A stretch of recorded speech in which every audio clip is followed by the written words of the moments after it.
More chips, don't let the salad win. That's the message in terms of nature of the food maybe that we consume in Wales. Wrexham, Wrexham, Wrexham.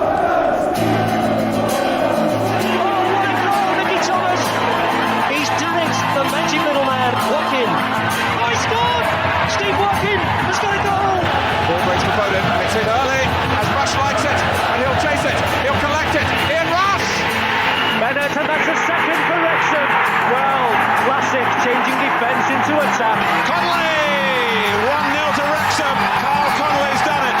Crumble for options, put it back to Morels. Oh, it's a good save! Oh no, it is, and it's in the back of the net. Andy Morel. What a goal! What a goal! What a goal from Al Robson Carnham! Folks, good wicket kids up. Something special is happening here tonight. Wales are going into the semi-finals of the European Championship. Wanagati, Ferguson has definitely won it for Wrexham now. And here's Mendy! There's that race-class roar again! Saved! Saved by Foster! Wales are going to the Euros next summer. Wilkinson's wonderful Welsh women. Wales! Wales have done it! They've reached the World Cup! It's him again! Champions! Wrexham are promoted! They have their storybook ending! The first team in history to eat more chips and not let salad win.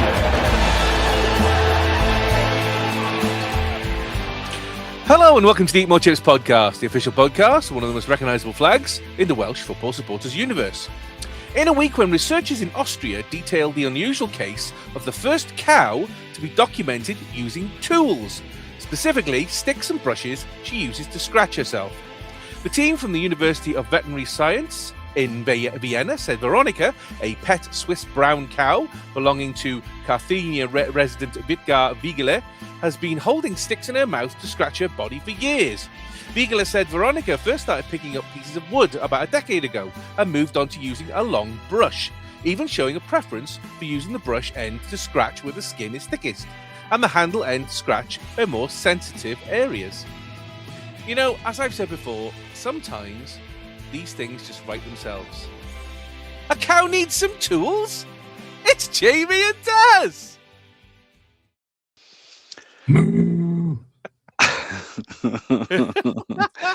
I mean, there's no end. There's no end to this. There is never going to be an end. There's never, ever going to be an end, ever. It's going to continue to be absolute rubbish. You need to make them shorter because I just don't listen. Oh! All I heard was something about a cow, and that was it.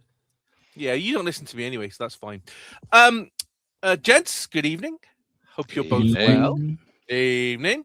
36 EFL fixtures from the 5th to the 9th of February across all three EFL divisions are set to kick off 1 minute later than scheduled as a stark reminder that every minute matters when it comes to performing life-saving CPR.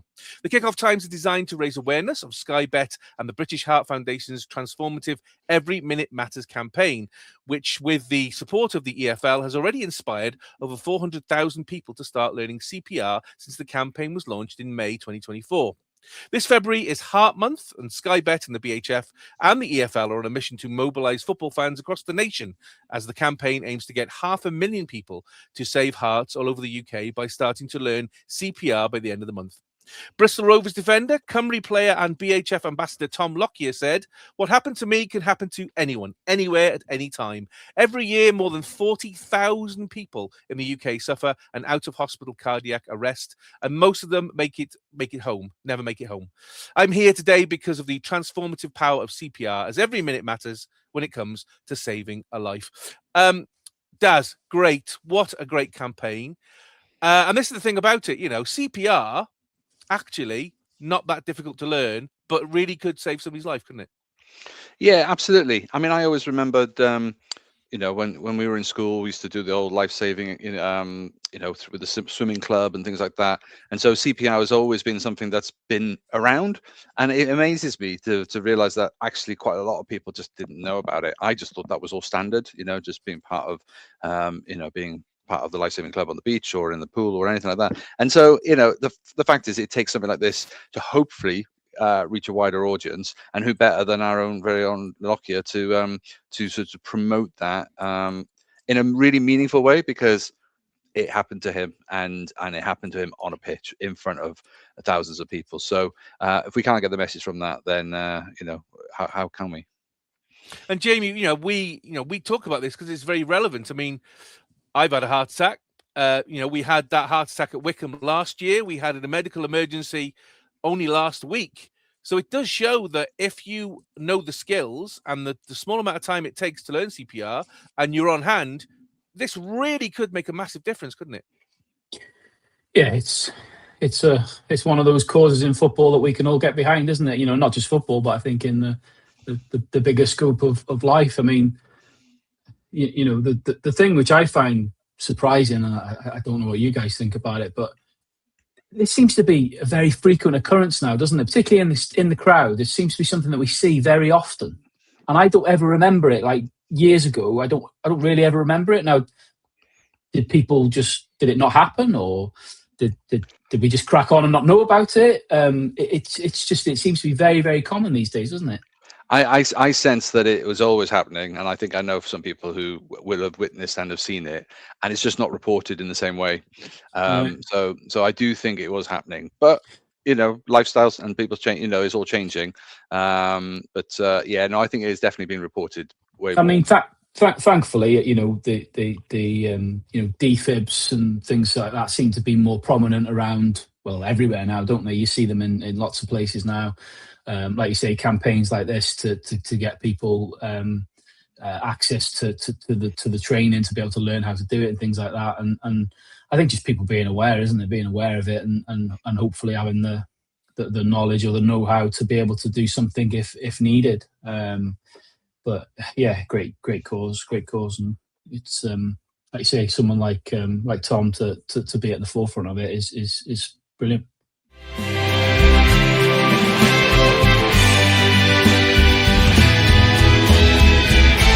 So last Saturday, Wrexham were back at the Stoke Ras to take on Norwich City in the Championship, which was great. Jamie, let's look at the lineup first of all. 4 changes from the FA Cup win over Nottingham Forest. Max Cleworth in for Dan Scarr, Issa Kabore in for Ryan Longman, George Thomason in for Libby Kakache, and Josh Windass in for Ollie Rathbone. No real surprises in there for you, really? I mean, you kind of... Even with 4 changes, you're kind of still looking at your strong spine. Cleworth, obviously, back in there. Dobson, in there as well. And Smith, obviously, up front. I mean, anything in there which made you think, yeah, we're going to lose this really badly? No, to be fair, I was quite happy with that as a lineup. Glad that Smith kept his place, because even though, Kiefer was fit again, I think Sam Smith has done more than enough in recent games to have kept his place. Questions again for whether he should have stayed in for the Leicester game. We'll get to that in a minute. But no real issues with the lineup. Kakache being back on the bench, I can understand. I think they're trying to be very clever with managing his minutes, aren't they now? And hopefully get him over these injury problems so that we can get a consistent run out of him. Obviously, great to see Kabore back. Albeit as it transpired, I think he's still some way off proper match fitness. But yeah, when that team dropped on paper, didn't have a huge issue with that lineup at all. Well, this one was quite frustrating to say the least. Both you and I were there, Jamie, sitting next to each other, moaning for 90 plus minutes. I mean, Wrexham. To start, I think Norwich had the upper hand probably for the first 15 minutes. 9 minutes, Salame takes the ball in midfield, forward pass to Makama, back into midfield to Matson, wide on the Wrexham right to debutant Ali Ahmed, who played fantastic for his debut. Slides the ball to the guy who started this all, Salame, in the box, who was completely unmarked, and he just sides-foot it in. I mean, did you kind of think this is just too easy and we're going to get a batter in here if we're not careful? Yeah, I think that, that goal after 9 minutes kind of set the tone really for most of the game, didn't it? I think in fairness, you got to give a little bit of credit to Norwich. and when you then consider the result from their next game after this, when they've gone away to West Brom and beat them 5-0, I think he's obviously starting to turn a bit of a corner with what they're doing. At times during the game, they played some decent stuff, to be fair, and we struggled with them. But yeah, I think that goal after 9 minutes kind of set the tone. I think it highlighted very early on. It highlighted something that was going to be a theme for the game, or certainly for the game for as long as he was on, which was Kabore, which was he's not fit to me. He was going forward, but he wasn't getting back. And I know generally that's his game. He's more forward than back. But if you think back to the first phase of the season when he was playing for us, he was an all action up and down. Whereas on Saturday, he was from the first minute, he was marauding forward, but he wasn't really getting back. And when you saw this goal, it's from that channel. He's miles up the pitch. It leaves Max very isolated. Like you say, that Ahmed had a run at Max, with pace, which is always difficult to defend against. And then, to allow him to slide a pass into the 18-yard box, I think you got to ask the question to Broadhead, who kind of let his man run ahead of him and get past him, and it was an easy finish, wasn't it? And yeah, it wasn't the best of starts, to be fair, and it kind of set the tone really for the majority of the game. I think we had a spell after we scored, and I think for like the second half of the first half, we had a spell where we were okay, we were better. But I think for the first half and the second half, I thought we were generally pretty poor, to be honest. 11 minutes, throw into Norwich in the Wrexham corner. Wrexham get the ball, but don't clear it. It's intercepted by Norwich. Salami on the edge of the box, pass it to Ahmed, who shoots and hits the crossbar. So it could have been 2-0 with 11 minutes to go. 22 minutes, Wrexham have the ball in midfield. Great ball through the channel by Doyle to Broadhead running into the box. He puts the ball in front of goal, but Windus can only flick it just wide. I mean, at that point, we'd started, because Norwich probably had, first 15 minutes, and then we kind of almost woke up and thought, you know what, we actually need to start playing here, and we started to get into the game. But with kind of these flicks like this one by Broadhead done 22 minutes, could you think maybe this isn't our day? Yeah, I mean, like you say, I think we slowly started to build into the game, but without really showing any until our goal. I didn't feel like we were, it's not like as if their goal flicked the switch on us and we suddenly, all of a sudden, just hit the turbo button. We had to build into the game, and like you say, there was a few half chances. I mean, that chance you mentioned there for Windus, it was very similar to one he had against, was it against Nottingham Forest, where we were all kind of scratching our heads, why has he not gone for it with his head? Yes. Was it against Forest, or was it the game before that? I think it was very, very similar, where where the ball, great ball into the box, and he's got himself into a great position. And when you watch it back, you think to yourself, why are you not just throwing your head at it? But that was a big chance. But like you say, we were fortunate, really, because they'd rattled the bar again before we'd started to build up some momentum. So yeah, like I said before, their goal, I think, woke us up a little bit, but I think we did look a bit flat in that first half. I think we looked a little bit lethargic and a little bit lacking any real intensity. I don't know, why. I've heard a few people suggest it was like a hangover, not a literal hangover, but a footballing hangover from the Forest game, which I don't believe at all. Whether the players weren't kind of mentally right, because they maybe had taken Norwich's position in the league and gone into the game thinking, this is going to be an easy game or something. Who knows? But yeah, we weren't at it properly. So we weren't at it properly.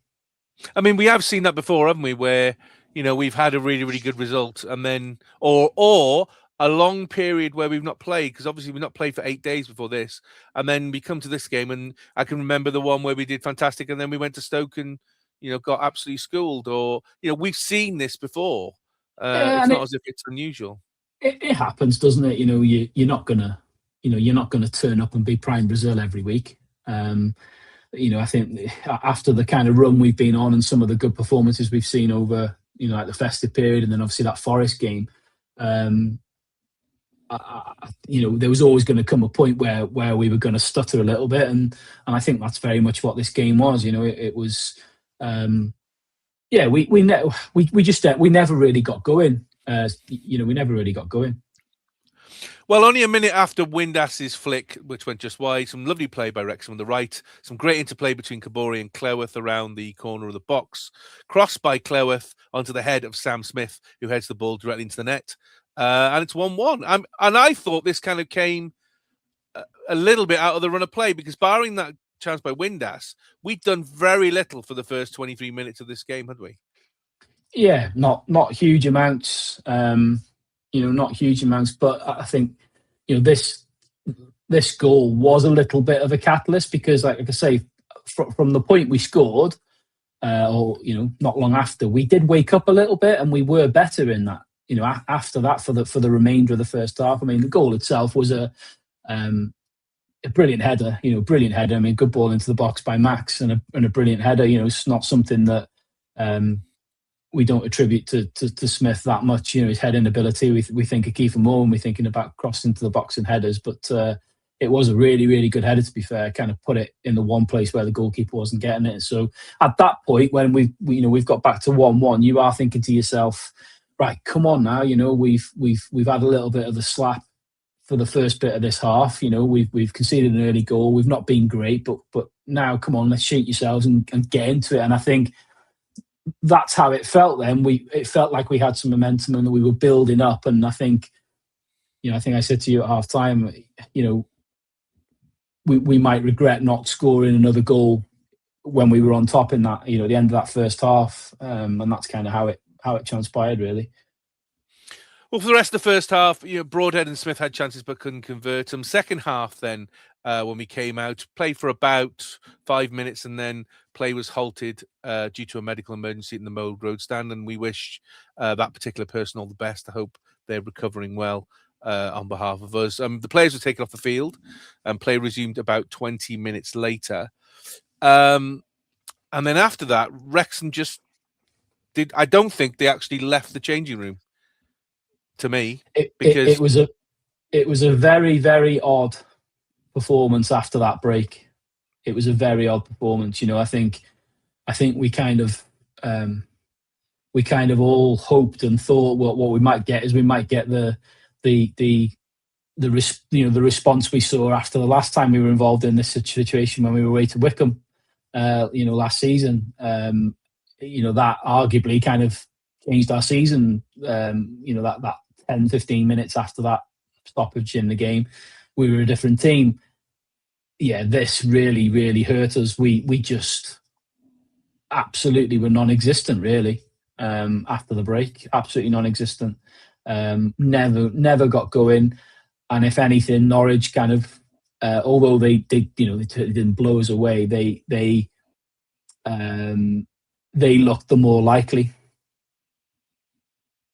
Well, 55 minutes, Salami continued to cause problems, slotting the ball through to Makama, who opened, he was open in the box. He scuffed the shot, was saved by Okonkwo.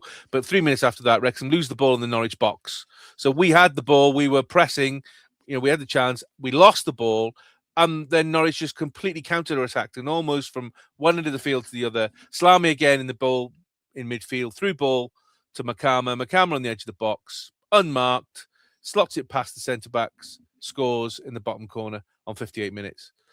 Again, disappointing. Yeah, me, Jamie. How easy it was on the counter. Yeah, that was a very disappointing goal to concede, that second one. From an attack, from us being on the attack, to lose the ball on the edge of their 18-yard box, to then be outdone by a great bit of skill, to be fair, by their lad on the edge of the box, like a little turn on the edge of the box. But then to literally rip us open with 3 passes, to completely bypass midfield. Defenders were all over the place. Doyle was up the pitch and well out of position, so there was a huge gap on that left-hand side. And And to be fair, I think, you know, I dare say as well, if you asked Arthur, he'd probably be a bit disappointed he didn't do better with the shot, because it wasn't necessarily it was a decent enough strike, but it wasn't like a bullet or anything like that. You know, I'm not saying he should have saved it. You know, I'm certainly not pinning any blame on Arthur. I think there was a series of cock-ups that led to it. But I mean, I think you've got to give some credit to that McCarmer. I mean, he absolutely terrorised us all game. You know, I think Dom Hine probably had his worst game in a Wrexham shirt, and I don't think that's not a criticism of Dom Hine so much. That's more of a compliment to McCarmer. He absolutely bullied him. You know, you think to yourself, Christ Almighty! I mean, they got him in the summer from Lincoln, I think. I was trying to rack my brains, trying to think. Do I remember when have we played against him previously? Do I remember him? Because he was bloody brilliant. I mean, he was tall, he was big, he was fast, he was powerful. You know, he had everything. You kind of look at that performance and you think, Jesus Christ, that's exactly what we need as a you know, a second to Kiefer Moore, someone that's big and tall and strong and powerful and everything else. But yeah, he terrorised us all game, and I think if you're being fair, he probably deserved his goal, to be brutally honest. But you know, you hoped, given that goal came on like 59, 60 minutes, whatever it was, you kind of hoped, again, the same thing as what we saw in the first half, that would kick us at the arse and that would spur us on. And although we did go on from there and created a few chances, other than the Nathan Broadhead one, where their goalkeeper makes a brilliant save, stopping it on the line, other than that, we didn't really look like we were going to score, to be brutally honest. Well, 69 minutes, substitutions. Moore, Rathbone, Matty James and Barnett all came on for Dobson, Kabore, Windass and Smith.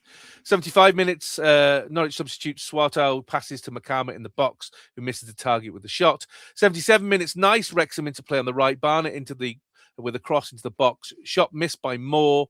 Thomason drives it into the box, but right across. And I'm thinking, Broadhead must get on the end of this, and he just can't get on the end of it to turn it in. And then the biggest one for me, 86 minutes.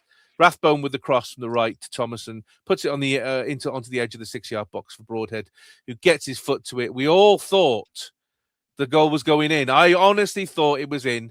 And Kovacevic with the most incredible save I think I've ever seen on the line to stop it. I mean, well, I'd agree with you until I saw the save that what's his name, Vitek, the Bristol City goalkeeper, made. Yes. Until I saw that goal save, I'd agree with you.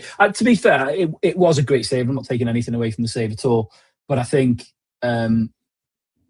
he's got to score there. You know, he's got to score so close to goal. But look, it was a great save. And I think once you realise that, you know, that chance hasn't gone in, I think you knew it wasn't going to be our day. And like I say, it happens, doesn't it? You know, we're not going to win every game. And it's not, you know, at least with this kind of performance, although it was far from great. We were far from our best, but it wasn't a Swansea or a Cardiff type performance where it was unforgivable and we were terrible all through the games. You know, it was just one of those days that it just wasn't our day. 93 minutes. You know, Moore flicks a ball over the shoulder for Rodriguez, who lashes at a half volley just past the corner. But by that point, I think we were all done. I think it encapsulated it for me when we were kind of getting to the last minute. And I think, was it Sheaf or High? It was Sheaf, I think, wasn't it? Who basically on a throw in just kicks it straight out to no players, and everybody just goes, oh, honestly. And the game finishes 2-1 to Norwich. They did miss Sargent, so they obviously did need him. From that point of view, I mean, talking points. You said it earlier. A much improved Norwich. I mean, as you rightly said, they've gone on game after away at West Brom, absolutely battered them. So should we be? Because obviously, a lot of Wrexham fans they've started the rumblings. Yeah, and we'll talk about Leicester in a minute, where there were more rumblings. But are we kind of going, well, this is Norwich. They're improving. They're now starting to get their stuff together. They shouldn't really be in the bottom three anyway. We went to Norwich and we won. I mean, you think by their social media outlet that we were the Premier side and they were the non-league side, and you know, because they absolutely did some major trolling you know.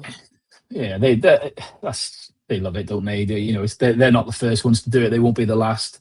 I like I say, I was disappointed. Of course you are. You're always disappointed when your team loses or whatever. I was disappointed because even though like we've said, Norwich were much improved, and they are. He is starting to turn them around, and I've got no doubts that they'll be very safe. They're not going to be in a relegation battle. But let's be honest. They weren't amazing, and that's what I think is probably the most frustrating thing from our perspective. Is I think we can play a lot better, and I think if we had played a little bit better, we could have beaten them, or we could have got at least a draw from the game. That's what was disappointing. But like I say, it's going to happen, is it? These days, these types of games are going to come along, home and away. We said it all season. We're not going to win every game, as much as I might predict. Every game we either win or draw every week. We're not going to win every game. It's not how it works. And I think you just have to accept that it's a competitive league. As we've said before, anyone can beat anyone. And despite the fact we've already beaten Norwich, and despite the fact where they are in the league, there's always mitigating circumstances. And I think where these lot are concerned, new manager, he's changed them. They're already a better side. I think the whole Josh Sargent debacle, it's almost like it's galvanised them. As if to say, we don't need you. You're supposed to be our main man and our captain. Well, we don't need you. And to be fair, if that McCarma carries on playing like he did against us, they're not going to need him. No, absolutely. Yeah, like I say, I certainly was disappointed because we lost. Because it's always you're always disappointed to lose, but I wasn't overly bothered. It happens. Well, Sunday saw Wrexham Women take on Briton Fery Llansawell Women in the Butte Energy, not Butte Energy, the wrong one, sorry, the Gennaro Adran Trophy. Too many trophies from my point of view. Semi-final. Let's look at the lineup first of all, Jamie. 4 changes from the Loft versus Cardiff City. Phoebe Davis and Leah Burke coming for Nat Clark and Erin Lovett. Ava Suckley in for Maz Mahmood. Rosie Hughes in for Cara Jones. Rosie Hughes, again, staking a claim rightly, I feel, because she's the player in form. And obviously Ava Suckley starting for Maz Mahmood. Was that a bit of a surprise for you? A little bit, because, I suppose technically you'll have to help me out a little bit. I've seen the highlights from this game, but that's as much as I've seen, to be fair. What was the formation she played here then? Because obviously when I saw Suckley, Barker and Hughes all playing, technically they're 3 that are usually just deployed as strikers. So how did she set them up? Suckley was playing more like it wasn't quite a winger. It was kind of like a wing midfield rather than up front. So she was doing more stepping towards the back, which I think was kind of trying to reinforce the defence from that point of view, which I think is a position for me is not one that Suckley is best at. I think she's better in that kind of attacking midfield role. But yeah, she was more on the side, and it was more Barker and Hughes up front, pretty much on their own, 3 at the back, and then the kind of a packed midfield with Faye Knox and Lee Jones in there. So that's where Ava was, rather than a front 3 from that point of view. Yeah, fair enough. I mean, like I say, it's a strong lineup, isn't it? Like you said before, it's nice that Rosie's getting plenty of game time at the minute, deservedly so. She's been playing well. Even in results that even though the Cardiff result didn't go our way, and the games before that weren't as easy as we thought they were going to be, she's still been there or thereabouts. And she's contributed well, so it's nice that she's getting some game time. Well, a rough, tough kind of game, really, as we're not surprised, because Briton Fery, it's always a physical game when we play Briton Fery. First half, Wrexham had a number of chances, couldn't put most of them away. However, 22 minutes, Knox with the free kick on the edge of the box, lifts it over the wall into the goal. I mean, Jamie, you've seen the highlights, so I'm hoping you've seen this. Brilliant. What a fantastic free kick by Faye Knox. Yeah, precision. Absolute precision. It's a tough technique, that is, getting the ball over the, up and over the wall, and then hitting the target. Fantastic technique, and a great goal, and obviously set her off on her way to what was going to turn out to be a great afternoon for her. Well, second half, 53 minutes, Baker slid the ball from midfield to the onrushing Knox, who beats the defence, one-on-one with the keeper, rounds the keeper, slops into an empty net for 2-0. 55 minutes, Snape with the Wrexham corner from the right, Scrappy in the middle of the box. Bartle eventually manages to get the ball in to make it 3-0. I don't know whether you've seen this, Daz. I thought Suckley may have fouled the keeper, but it wasn't given by the referee, and we'll talk about the referee at the end of this. From what you remember, do you think the referee, the keeper, was fouled for this one? It didn't. I mean, again, it showed it in the highlights, and certainly their players and goalkeeper were adamant something foul had happened. But I kind of watched it a couple of times, and from the very limited angle you get on the highlights, it didn't look too untoward to me. If I'm being honest, I didn't see anything that was. I didn't personally see anything that would warrant the referee blowing for a free kick. But I don't. Like I say, from the limited angle that I could see it from, it didn't look like to me. But I guess they're always going to appeal, aren't they? Because they conceded a goal. To me, it just looked like poor defending, and not to steal Daz's shtick, but poor goalkeeping, to be honest, because I don't know what she was doing, really. That sometimes a goalkeeper, you've got to be brave, and you've got to, dive on the ball and kind of put your head where it hurts, kind of thing. And to me, to me, it just looked like she was trying to kick it away and missed it, and just a tangling of legs and a bloody limbs everywhere, and it was us that put it in the net. Well, 64 minutes, Knox in midfield to Barker. Back to Knox, who turns the Briton Ferry defence inside out before slotting the ball into the net for her hat-trick for 4-0. 68 minutes, fantastic pass from midfield by Lily Jones. And this was the goal for me, because that pass from Lily Jones is absolutely superb. Finds Hughes, who beats the defence, eventually puts the ball into the net. I mean, that pass by Lily Jones, it was a superb pass, and it was textbook Rosie Hughes. But I have to be honest and go back a goal. For me, Knox's hat-trick goal was the goal of the game for me. That little bit of skill in the box was brilliant. That turn which completely bamboozled the defender, and then the finish itself wasn't anything special, but the little bit of skill takes a confident player to be able to do that in that position, and then still have the kind of foresight to be able to tap it home. So but both goals for different reasons were very good, to be fair. Again, I was going to ask you, because I have not seen the game, but from what I picked up on from the highlights and things I read, it seemed to be that it was quite an even game for the first half, but then as the second half went on, they tired and started running out of legs, and our quality kind of shone, and then we got this barrage of goals in the second half. Is that kind of how it went? Yeah, no, absolutely. I think the fact that they're playing, that was their third game in 8 days. I think was starting to show, particularly the second half. They absolutely ran out of energy, and that gave us more of an advantage. And I think, to be honest with you, that's going to be the same, come this week coming, because it's going to be 5 games in 2 weeks. And just looking at tonight so far, they are beating Aberystwyth 2-1, but they've had a player red carded, so that player is going to be missing on Sunday as well. I'm just trying to see who the player was red carded. Kate Curl was straight red, so she'll be banned, so she won't be able to play.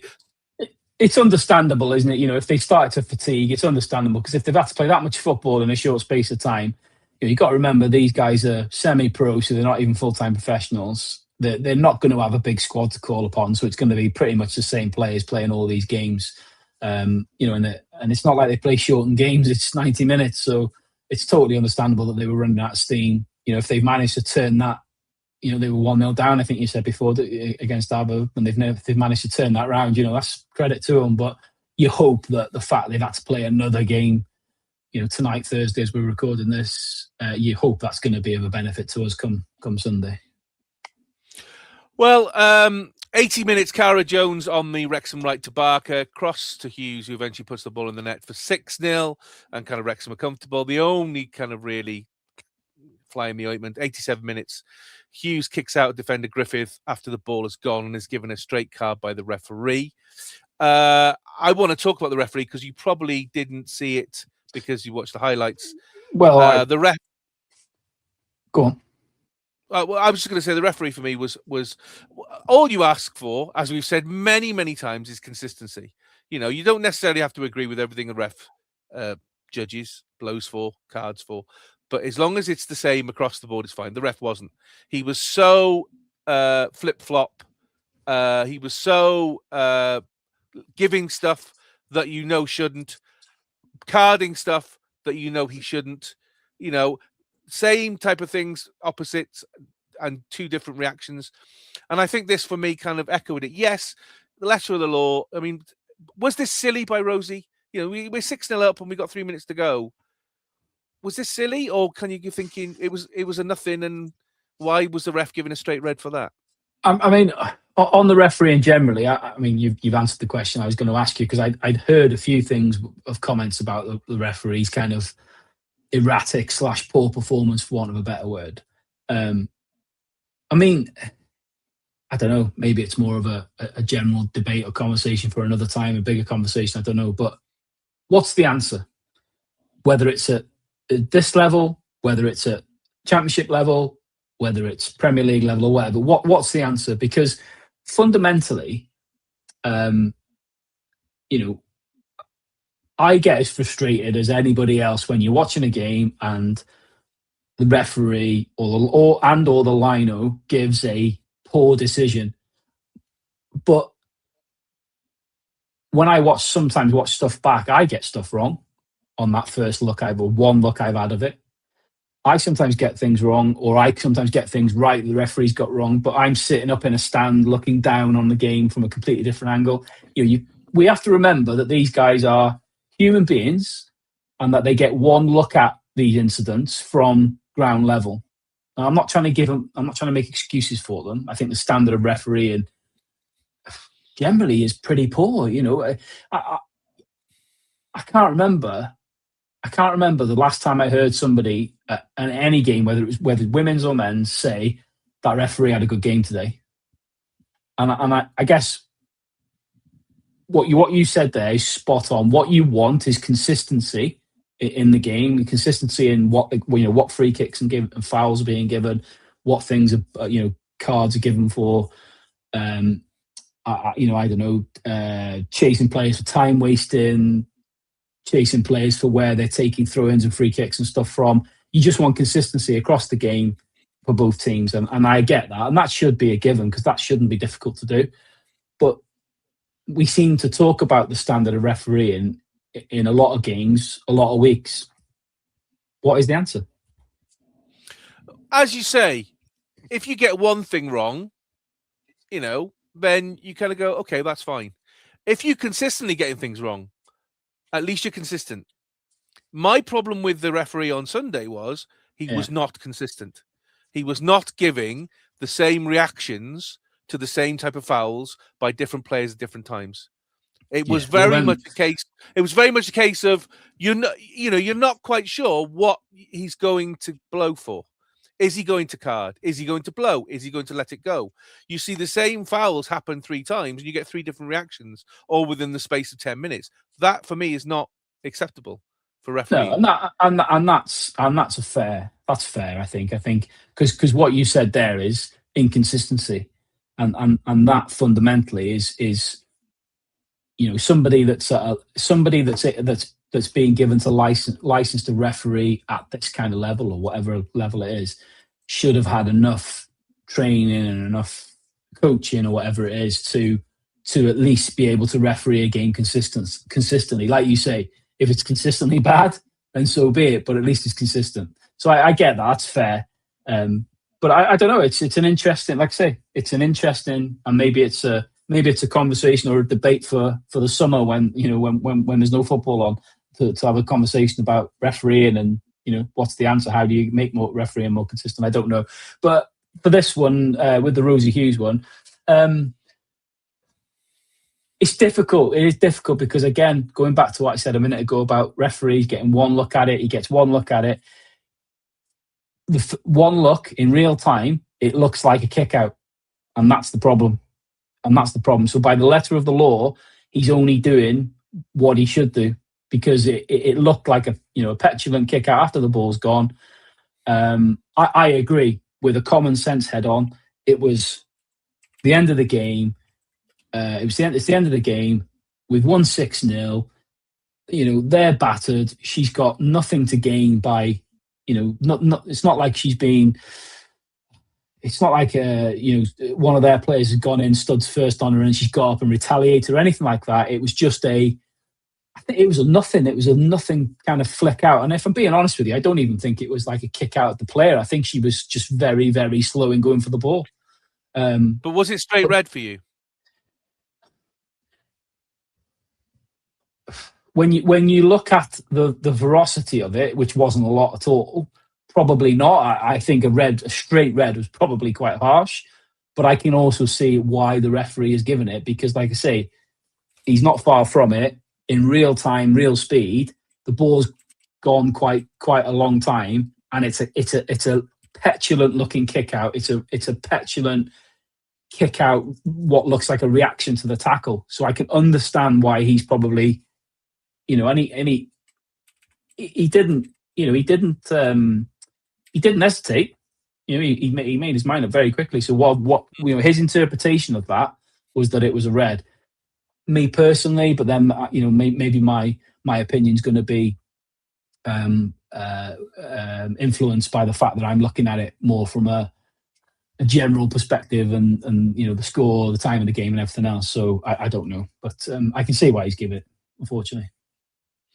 Well, Wrexham reach their first ever Adran Trophy final, one step better than last year, where we got knocked out in the semi-final by Swansea. We'll take on, of course, Cardiff City, who won 3-0 at TNS in the other semi-final. We'll be at the Bangor City ground on the Menai Straits, Sunday, 22nd of February, kickoff time 5 p.m. GMT. It'll be live on Scorio as well. So, Jamie, here we are then. First chance for silverware, the old enemy against Cardiff. Should we be confident? Should we not just go there and do our thing? I mean, we've got a good chance of winning this, haven't we? Of course we have. This is despite the disappointing result from a couple of weeks ago, losing to them. This is a very different kind of Wrexham to a couple of seasons ago, where this game was probably already lost before we kicked the ball.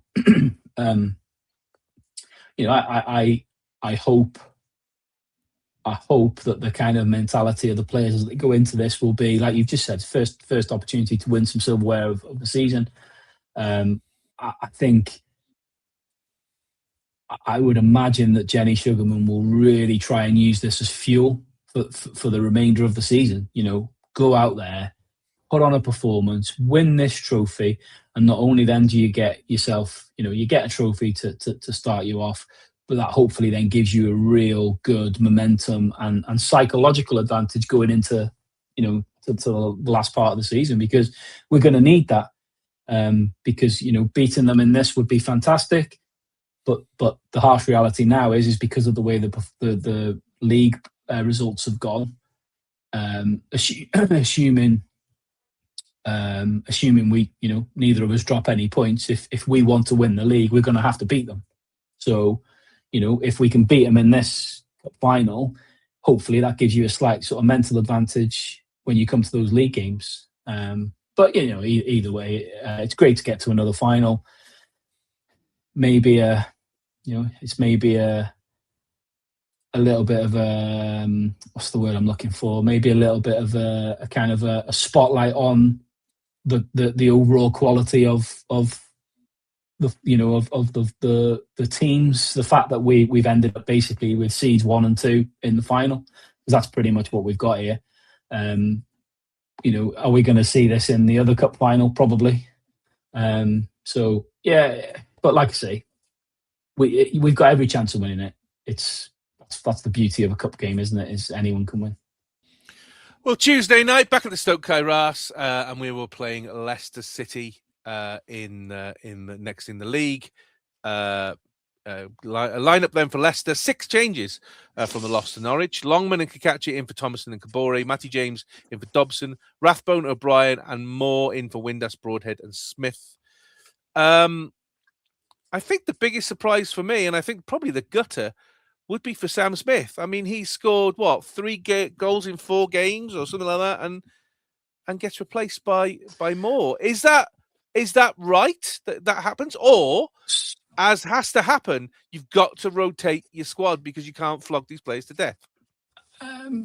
Yeah, yes, you've got to rotate, but you've got to also look at other things. When I saw this lineup, there was some good and bad for me. So the good first, I was actually really pleased and thought it was really clever that he'd gone with Rathbone and O'Brien instead of Broadhead and Windass, because I think his thinking there was O'Brien and Rathbone playing. I mean, okay, they're not going to play the 2 number 10 roles like Windass and Broadhead would play. They're going to play more like 2 number 8s at the front of the box midfield. But what they will give you is they'll give you the energy and they'll give you the legs, so that they'll be able to support. They'll go up and they'll support the striker, but they'll also have the legs and the energy to come back and help the midfield and the defence, because that's, as we've talked about before, that's the trade-off with playing the Broadhead, Windass and striker option, is you sacrifice some bodies in midfield and some defensive power. It's a trade-off between that. So against Leicester, what on paper was a formidable midfield, I totally was happy to see that he'd gone down that route. Great that Kakachi was back. I could say I quite like what we're doing with him at the minute, with Matt trying to manage his minutes. Disappointed that Kabore didn't start, because I thought he needed minutes, but I've since found out that Parky has said why that was. Basically, Man City's instructions. So that once I found that out, that makes sense. Matty James coming back in, no problems at all. I think he's been one of our best players in the last couple of months.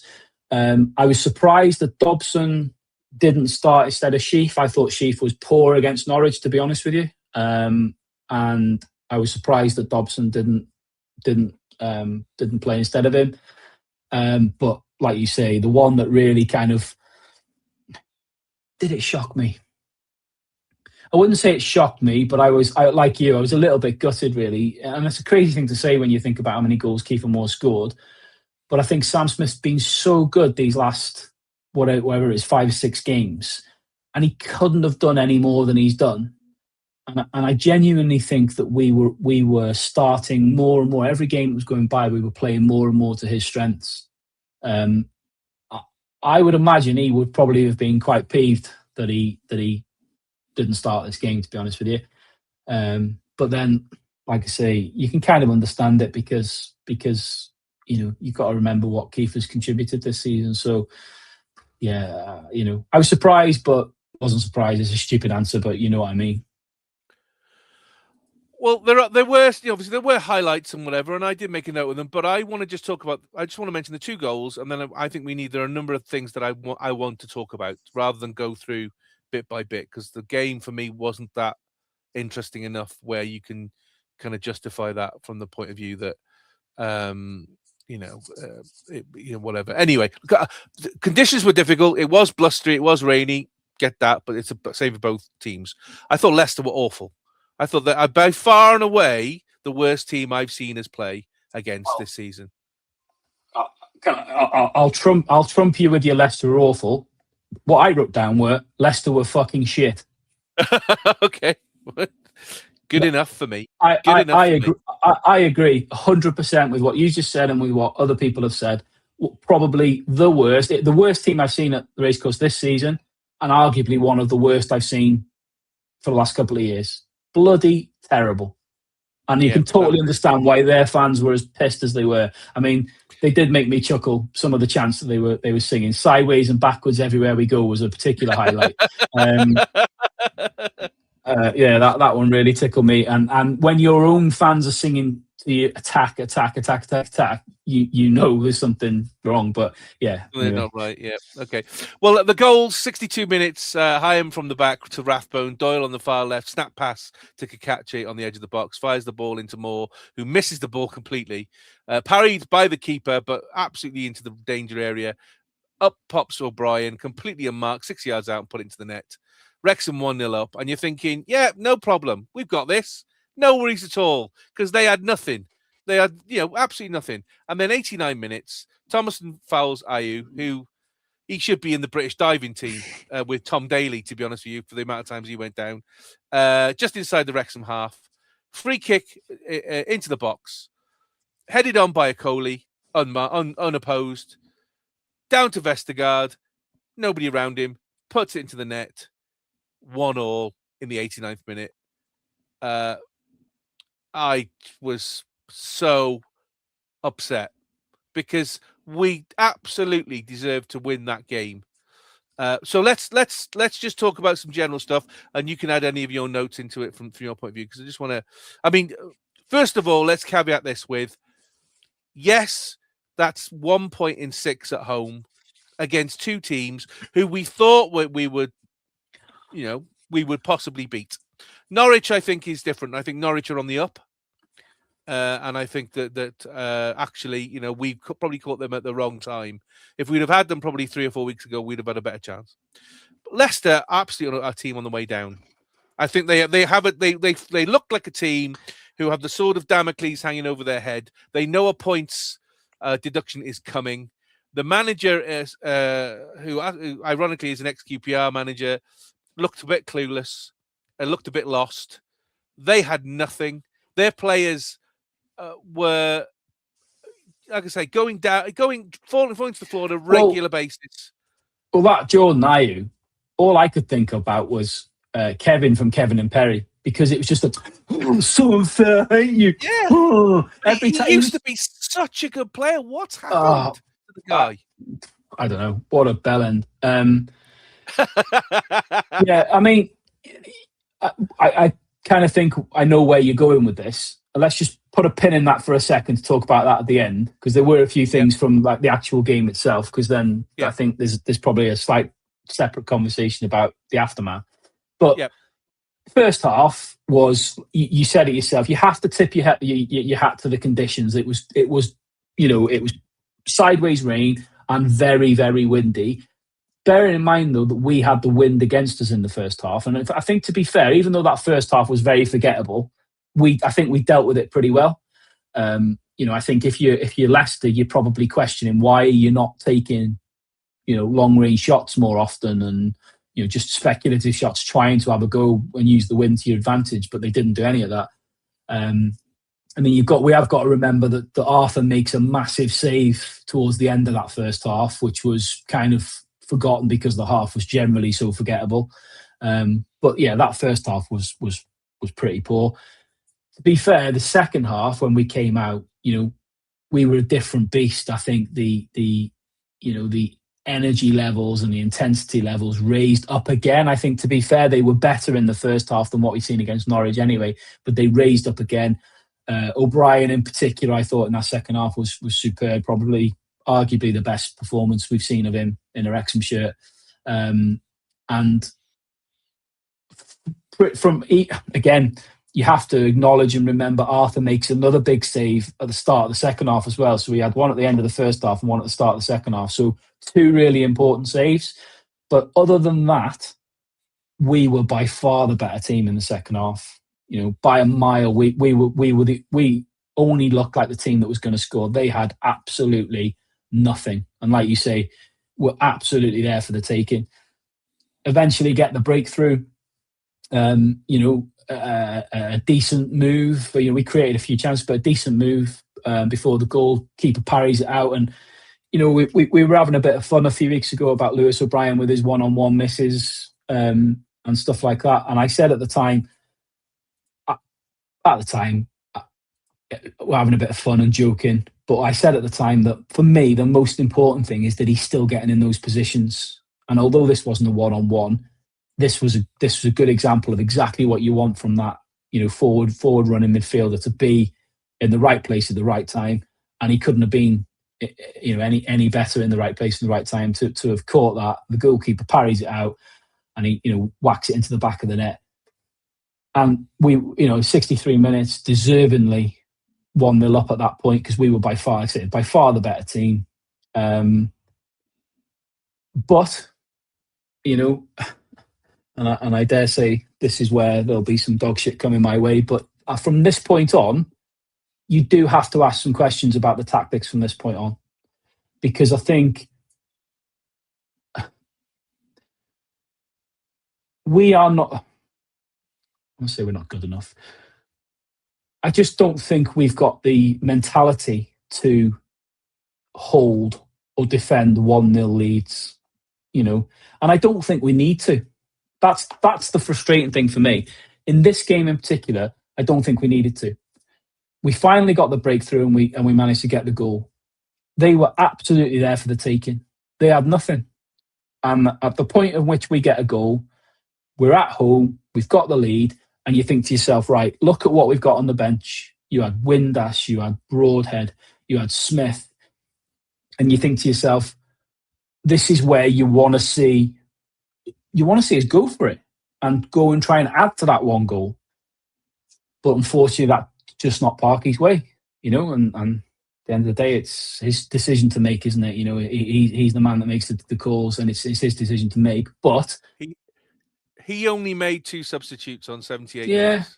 Yeah. He replaced Longman on the wing with Kabore. Okay, understandable, because Longman was probably quite tired. But the one for me was taking off Rathbone and putting on Thomason. Yeah. You're putting on a more defensive midfielder. You're not putting on somebody who is an attacking number 10. If you're going to put somebody on there, then put Broadhead on. Why are we putting Thomason there? Because his mentality is, we've got the goal, we've got the lead, we're on top. Let's now defend what we've got. And if we manage to get another, happy days. That's just, unfortunately, that's just the way it is. And I think, I think in his post-match press conference, he said, I think he called out game management as being, criticised game management. And, yes, I think you can levy some blame at the players for poor game management. But he also has to take some responsibility himself, because it's not the first time this has happened. I mean, the goal we concede is a poor goal to concede. It comes from nothing. And like you said, furious is a great way of putting it. I was really angry. I was chatting to the guys I was leaving, and I was really angry about conceding that goal. And it's not because it's not a spoilt brat thing. It's not throwing toys out the pram. It's not Parky out or any of that shit. It's just the fact that they were so poor. It really, really did feel like a huge missed opportunity. I'm not bothered about the Norwich game. We deservedly lost that game. Yep. But in this game, it was so frustrating. And okay, it happens. And then I think that then coming full circle to what you were starting to talk about before, which is this whole narrative that we've seen debated online, or certainly I've seen in the last few days, which I found quite interesting to read a lot of it, where you've got this divide, which seems to be half of people which have got this opinion of, just remember 3 years ago we were in the National League and Leicester were in the Premier League, and then you've got the other half who are like, yeah, but you've got to look at the now, and I think the kind of answer is, and the way to look at it is, you can be both. You can be both. I don't think any one of us is forgetting that 5 years ago we were in the National League and they were in the Premier League, and 10 years ago they were the Premier League champions, and nobody's forgetting any of that. We're all thoroughly enjoying the ride that we're on and the position that we're in and loving it to bits. And if we finish one place above the relegation zone, we'll all be delighted with that as a season. Yes, none of that is untrue. But I think we're well within our rights as well to discuss and to be critical when on an individual game basis. You have to look at you can't compare now to 5 years ago we were in the National League and perspective and all this shit, because you have to look at the investment that's been made to get us to where we're at, the investment in the players that we've got now, and the level of. There's only one of the current squad who was there 5 years ago, and that's Max Glowith. There is nobody else left from that team of 5 years ago. Like I keep saying, I'm thrilled that would I rather be competing in the Championship than the National League? Of course I would. Absolutely. But you are talking about two very different things. We're not competing in the Championship with a National League team and squad, are we? Like you've just said, we've got one player, that's Max, who's something a bit special.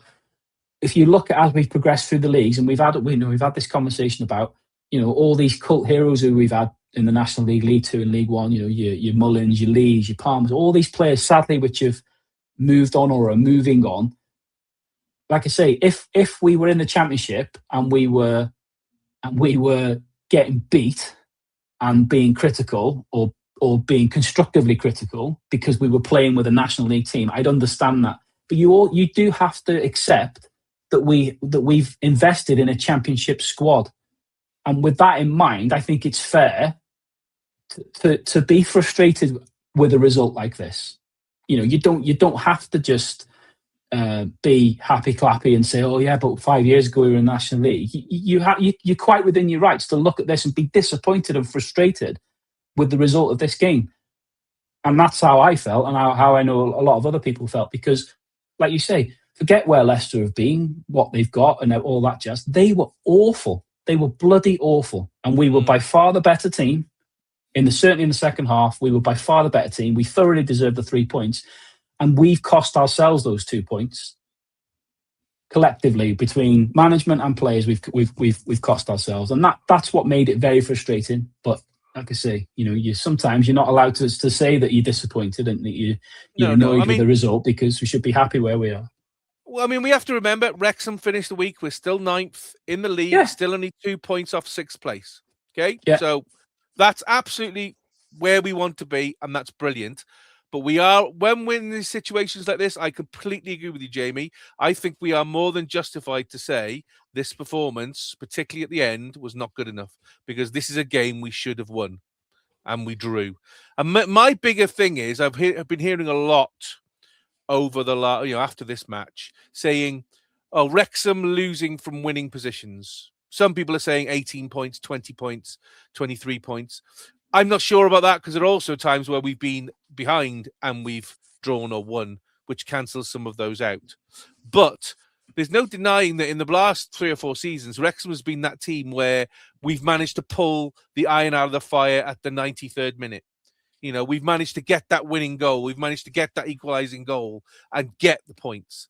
And yet this season, we seem to be more the team that we're giving away stuff in the last minutes. Is that because we are missing that talisman player that you talked about earlier? We're missing a Fletcher, we're missing a Palmer, we're missing a Mullin. Or is it just the fact that the competition level at the Championship is that much harder compared to definitely National League, League Two, League One, that unfortunately we can't get away without those moments of magic anymore? So it's weird that question, because on one hand, I'd answer it and say, well, I think we are missing a hero. But it's a weird answer to your question, because I'm answering that with a slightly different thing in mind, which is one other thing which I just wanted to talk about, which is this thing about the atmosphere again. From the point of view of this season and being the team that are now conceding and losing points, conceding late goals and whatever else, I don't think it's necessarily because of we're missing an individual or whatever, like you say, Fletcher, Palmer, Mullin, whatever. I think it's maybe it's a learning curve, maybe it's all part of the learning curve of being in the Championship. Like we've said a million times, we've come a very long way in a very short space of time. But again, I come back to what I said a minute ago. Although, we've got a lot of players in our squad who have got a lot of experience at this level, and we've got a manager who's managed at this level and has got a lot of experience as managing generally. I think you'd have to go back through those games where we've lost from winning positions, and you'd have to probably isolate them and see kind of what went wrong in each one of them. It's not something that I've done, but it's another very frustrating stat. It is a frustrating stat because, again, absolutely, blah, blah, blah, happy with where we are, overjoyed with where we are, very aware we were in the National League for years and all that shit and everything else. But I keep coming back to, you have to judge this Wrexham today, not what we were 5 years ago. And this Wrexham today is a very a reasonably expensively put together squad. It's not a cheap squad. I'm not necessarily talking about transfer fees and things, but when you weigh in salaries and everything about the squad, it's a championship quality squad. Yes, it can be improved. Of course it can. And it's, probably not a winning championship, anywhere near being a winning championship squad. But you have to look at it as it is today. And you've got to be asking some questions about that. If we've lost 20 odd points from winning positions, if we'd have picked up half of those, you think to yourself, where would we be now? And in a division, well, some are estimating we'd have been in the second automatic promotion place. Which, like I say, it is what it is, and you can't dwell on it too much because it's gone. The Leicester game is gone. At the time when I was walking out the ground, I was angry. I was really angry because of the nature of the goal we conceded, the time we conceded it, and against whom we conceded it. I was really angry because I felt like we'd shot ourselves massively in the foot. But you dust yourself off and you move on because it's pointless dwelling on it too much. But that doesn't mean that we can't have a conversation about how frustrating it was, and we can't be disappointed about it, and we can't be constructively critical and say, I think Parky got it wrong with the substitutions and his approach after we scored a goal. We're quite within our rights to say that, as well as everybody else is. Disappointing. But just the one other thing which I just want to talk about, because again, I know it's been a hot topic again this week. It's reared its head, this whole atmosphere thing. I know the question marks about the ballot as balloteers. I'm still not sure I agree with that. The ballot is what's killed it, because my response to that statement is, if you're telling me that the atmosphere is dead because of the ballot, and it's because the seats that are available in the ballot are being filled with different fans every week, potentially, and not the same fans every week that were maybe in there before. If those fans that were sitting in there when it was fastest finger first, again, there's an element of luck to that, so I don't see how it was the same people. But if those fans that were sitting in there now, if they're such big contributors to the atmosphere, why are they not season ticket holders? And that's not me having a dig at why somebody's not a season ticket holder. I'm curious as to if they're that integral into the atmosphere and the singing that goes on. I'm surprised they're not people who are there in that seat week in, week out, year after year. We got to be careful here, because me made the argument for saying, not everybody can buy a season ticket, not everybody can afford one, not everybody can have the time to do one. No, there are reasons why people aren't season ticket holders. 100%, and like I said, this is not me saying, this is not me having a go at people who've not got a season ticket. What it's more of an open question. I'm trying to understand this query about the ballot has killed it. I'm trying to understand what the thought process is behind that, because how did fastest finger first? How did that ensure that those seats were filled with people who contributed more to the atmosphere? Maybe that's a better way of asking the question, because that's the bit I'm confused about. That's the bit I'm confused about. I mean, you know? I mean, the thing is, midweek games are always, the atmosphere is never as good in a midweek game, or rarely as good in a midweek game as it is on a Saturday game. I've known that for years, personally. Was it really that bad on Tuesday? It wasn't great. But then, like I say, the game was certainly the first half was dross. It was a terrible night, cold, wet, windy. Everybody's freezing cold. it wasn't great, but then, I've said before, I think a lot of the time the atmosphere is driven by what's going on the pitch. And, it wasn't hugely free flowing. If you think of, say, like the Forest game, where it was such action all areas, I obviously wasn't at that game, but I spoke to people who were, and yourself, you were at the game. The atmosphere was great, which is understandable because there's a lot going on. There's action going on. I'm just really interested with the whole the atmosphere thing. I'm interested with this this thought process about behind the ballots killed it, because I just like to try and understand it a bit more. And like I say, thinking about it out loud now, maybe the better question is, how is the fastest finger first method? How was that ensuring people in the seats that are available contributed more to the atmosphere than the people that are getting in there now? Anybody know? I mean, this will only really be fixed this will only be fixed when the cop's built, because once the cop's built, they'll have extra tickets, and I feel then that there won't be so much of a shortage for tickets anymore, which means that everybody who wants a ticket will be able to get one.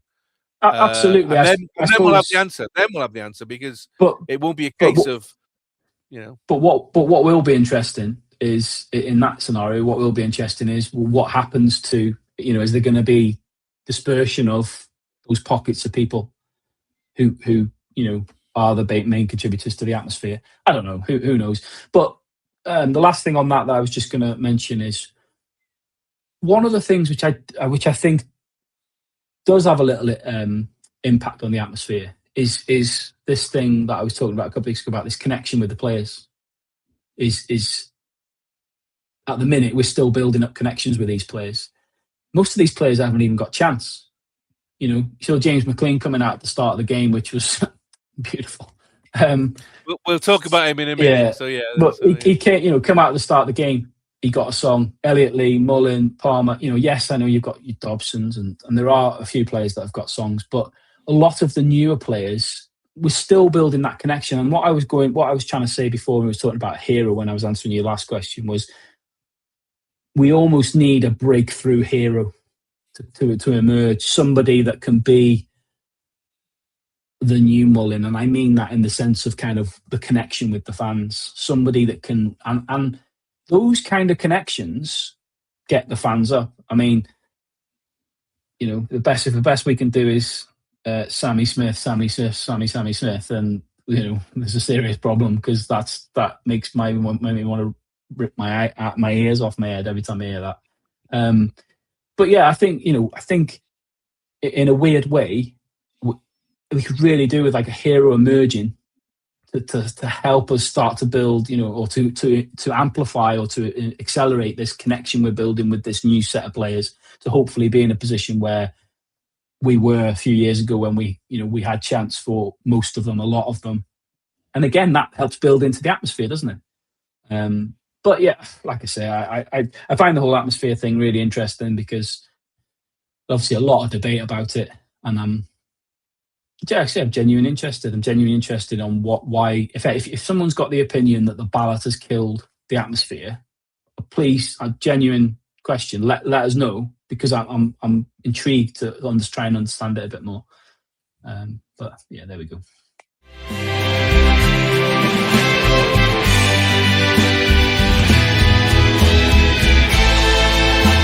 Now on the Muchos podcast, it's time for today's newspaper, tomorrow's chip paper, where we catch up on Wrexham and Cymru football news. First up, Wrexham Academy took on Morecambe Youth in the EFL Youth League Alliance away and beat them 9-2. Wrexham goals, a hat-trick by Jack Jones, and one by David Edwards, Sammy Chesworth, Thomas Watkin, Casey Bedford, Wes Graham and Oliver McTweed. Wrexham are now 3 points behind leaders Preston North End in the league, and 2 points ahead of Shrewsbury Town, who are third. Tonight, as we've been recording this, Wrexham have travelled down to Southend in the fourth round of the FA Youth Cup in a bid to become the first ever Wrexham team to reach round 5 of this competition. A very successful night. You can see by the lineup there, Clayton Wakenshaw, Oliver McTweed, who is the great goal scorer, Sammy Chesworth, Thomas Watkin, who is the son of Steve Watkin, and Jack Jones, who scored a hat-trick last week, plus a goal in the game before that. And the good news is, as we're recording this, Wrexham won 3-1 at Southend. Goals by Jack Jones, Carrick Murphy, and a penalty by Sammy Chesworth. They now go through to round 5 of the FA Youth Cup, the first Wrexham team ever to reach this round in the FA Youth Cup, and it looks highly likely they're going to be drawn against Aston Villa in round 5. Jamie, what an achievement. Great achievement. 3-1 at Southend, meeting Aston Villa in round 5. Brilliant for the Wrexham Academy. Yeah, spot on. Like you say, first time they got to this stage. Be a really big test for them, won't it, to play Villa? But I think we've got what appear to be a few sort of real quality players in amongst this team. It's always difficult to tell, isn't it? When at youth level, it's always difficult to tell what and how successful and how far these guys will go. But they're certainly doing the business at the minute. I mean, that 9-2 win last weekend and then winning in the cup tonight. You can't really ask much more. And it, sort of from a goal perspective, it's the same sort of suspects, isn't it? Scoring goals, Jones, Watkin. It sounds crazy saying that, doesn't it? Watkins scoring. Yeah, I know. But I think you made the point a couple of weeks ago. If he's anything like his dad, we've got a superstar on our hands. So fantastic for them. I'm chuffed to bits for them. Great result to get. Great win tonight, and then, like I say, to get the reward of Villa in the next round. Be a great test for them, wouldn't it? I'm going to assume that Villa's youth team is going to be pretty decent. So it'll be a great test for them. So happy days. Well done to them. 2 Wrexham players signed new contracts this week. Really exciting. Max Cleworth signed a new contract to the end of the 2028-29 season with the option for a further year. Matty James has signed a new contract with the club to the end of the 26-27 season, so adding another year to his contract. Jamie, first of all, Max Cleworth, has come with us all the way. As I said earlier, the only player left now from the National League squad 5 years ago. And he's destined for big things, isn't he? Because he's a regular in first team. Lots of players and people are saying, do you know what? I think this kid's going to play in the Premiership. We're either going to get a record fee for him or he's going to take us there. I mean, but what great to nail him down basically until the year 2030. Yeah, I mean, the timing of it was interesting, wasn't it? Because it was all those Aston Villa rumours doing the round, which, Parky quashed, but it does seem quite ironic that literally 48 hours after that, he gets a new deal. I'm going to assume this was something that was in the pipeline. I would imagine, I think, the level that the club's at now and the personnel the club's got now, they're going to be, I think that we're going to be more proactive now with stuff than we have been in previous years. So this is probably something that's been, they're not going to have sorted this out in 2 days. This is something that's going to have been in the pipeline.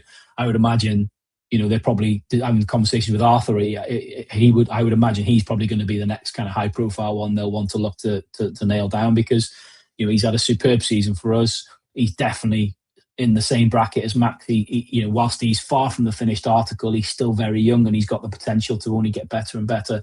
So I think when we signed him permanently, we signed him for 3 years. So we're halfway through that now. So I think there'll be wouldn't surprise me in the slightest in the next couple of weeks if we see something similar with Arthur. But thrilled for Max. I think he deserves. These contract renewals obviously will be improved terms for him, and he deserves it. I don't know what terms he's on. I don't know what kind of wage he's on. It's none of my business. But whatever he'd get, and he deserves it.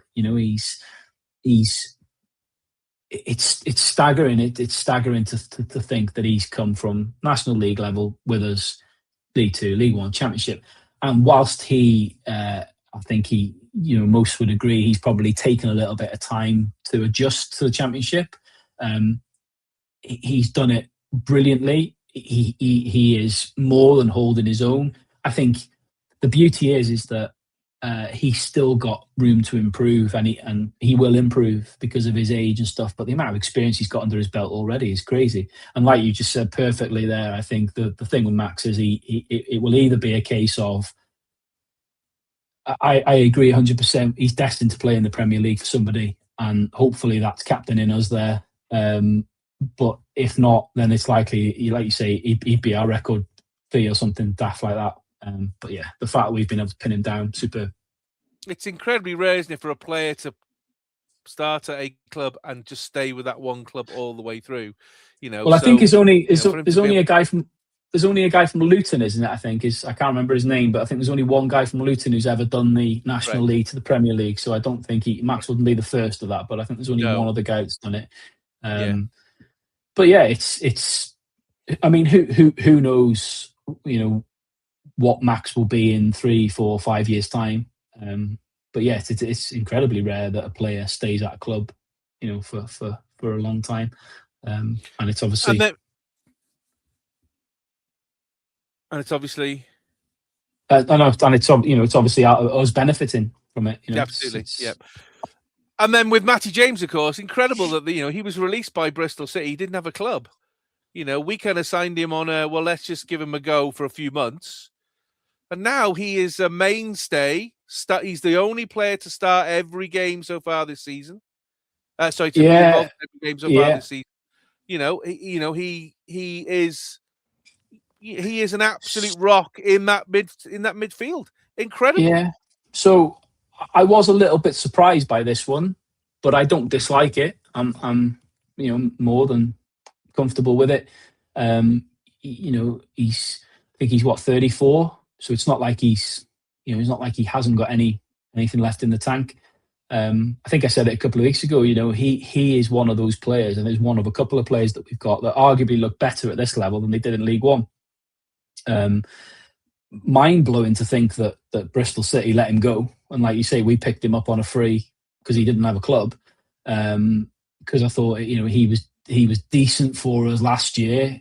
There were times where it was a little bit frustrating, but he was decent for us. But he's been brilliant this season, and I think in some recent games he's been really, really, really good, pulling the strings from midfield, and then obviously contributing with that ridiculous goal against Derby. So I think we all know that Parky values him very highly and thinks very highly of him.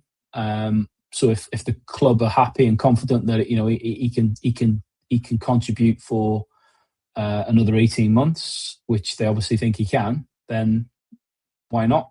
Why not tie him down? Great experience, done it all in the game. Although I was surprised, not unhappy at all. And as two players stake their future or near future with Wrexham, we say goodbye to our shithouse in chief, as James McClean has left the club by mutual consent and will return to his hometown club, Derry City. A 36-year-old made 108 appearances for Wrexham, scored 8 goals since signing only in 2023, which is incredible. Leaves obviously with our best wishes. Massive fan favourite. He's capped 103 times by the Republic of Ireland. He's a veteran of more than 700 career appearances. He scored 4 times in 44 appearances when we won Promotion League 2. Became first team captain in the summer. He made 45 appearances and scored 4 more goals, including that fantastic one at Blackpool, which was incredible, which helped us get on the brink of promotion from League One. He's played 19 times this season in all competitions, including 12 starts. Fan favourite. I think, you're saying about fans making connections. I think this is kind of, one of the major ones. I mean, as you rightly said on Tuesday night, came out to take rightfully the applause and the cheers by Wrexham fans, got the boos by the Leicester fans, and he turned around and flipped them the bird. That, for me, is James McClean to a T. He has his principles, and he doesn't care what other people think about them. He's going to stick to them. It was really funny that he came out on Tuesday night, and obviously, at first, when the announcer said it and people clapped, it's almost like as if he was saying it. And I think we all thought the same thing. We didn't think he was there. We thought we were just like, let's have a round of applause for him. But then he comes out. So obviously the cheers got a bit louder, and crowd burst into his song, which was great. And he doesn't go too far onto the pitch, but because of where the tunnel is, it's right next to the away fans. As soon as they saw him, they just booed him to death. And he gave him the two middle fingers, and brilliant. And I thought, it's a shame I didn't have my phone out. So I then got my phone out of my pocket, and I thought, I'll just keep it in my hand just in case he does it again. Then I managed to get a brilliant clip of him doing it, which I posted on X. I think that reaction to the Leicester fans summed up James McClean in the sense of, I don't think that was so much, or I don't think that was just a middle finger to the Leicester fans for booing him. I think that was a middle finger to all away fan bases that had given him shit in his time of England, and basically saying, I'm going to play in the League of Ireland, so the FA, you're not going to touch me for this. Here you go, have some of this. I mean, what can you say about James McClean that we've not already said in the past? You're right. He is one of those players, like I was referring to before, about the fans had a connection with him. He was up there with your Mullins and your Palmers and your Lees, a fan favourite, a bit of a cult hero. He gave everything for the club every time he played, and we loved him for it. Was the controversy a bit much at times? Yes, it probably was. But like you said, he has his beliefs, he has his principles, and he sticks to his guns. And you got to respect the man for that, whether you agree with him or not. I think he's just. It's nice for him, whether you love him or hate him.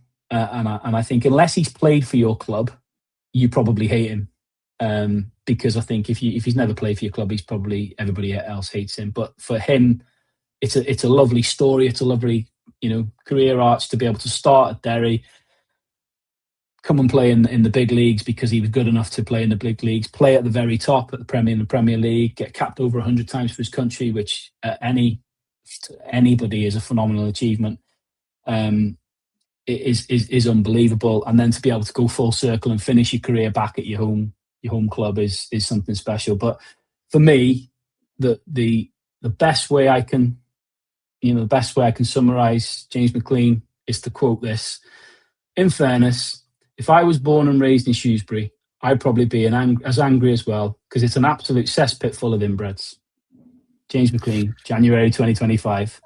All the best, Jimmy. I've got a mug with that on, which is great. And his goodbye speech, his goodbye speech on social media was incredibly emotional. He has loved his time at Wrexham. He really has. And the banter he has with certain players, particularly Andy Cannon. I love the fact that somebody asked him, how will Andy Cannon take this? And he said, it's fine. I'll just take him out to Smith's and buy him a toy. Very funny. It's just brilliant. But from all the players, there was proper outpouring of, there's a lot of love there, isn't there? But there is, but again, you see that it's another great example of what we've been talking about these last few weeks about, not to sound like a broken record, this connection, isn't it? It's this connection with. For the last few years, one of our biggest ingredients for success is this dressing room that we've heard about. We're not privy to it other than the bits we see on the documentary. This dressing room, you hear all these players talking about how, Fletcher said it, McClean said it, Foster said it, best dressing room they've ever been in. You got to remember where some of these guys have played. For them to say that, it must mean a lot. And I think even though that's a very private thing, it also bleeds out into this relationship with the fans. And this is why one of the reasons why we've been successful over the last few years is because of brilliant players, first and foremost, great manager, the camaraderie and the work ethic amongst the group of players, and the fans buying into them as people and their personalities. And that's what I think we need. We need to get back, which is going to take time. It's just going to take time. But fair play to Jimmy. Right, an absolute character. But great for him that he gets to finish his career for his home club.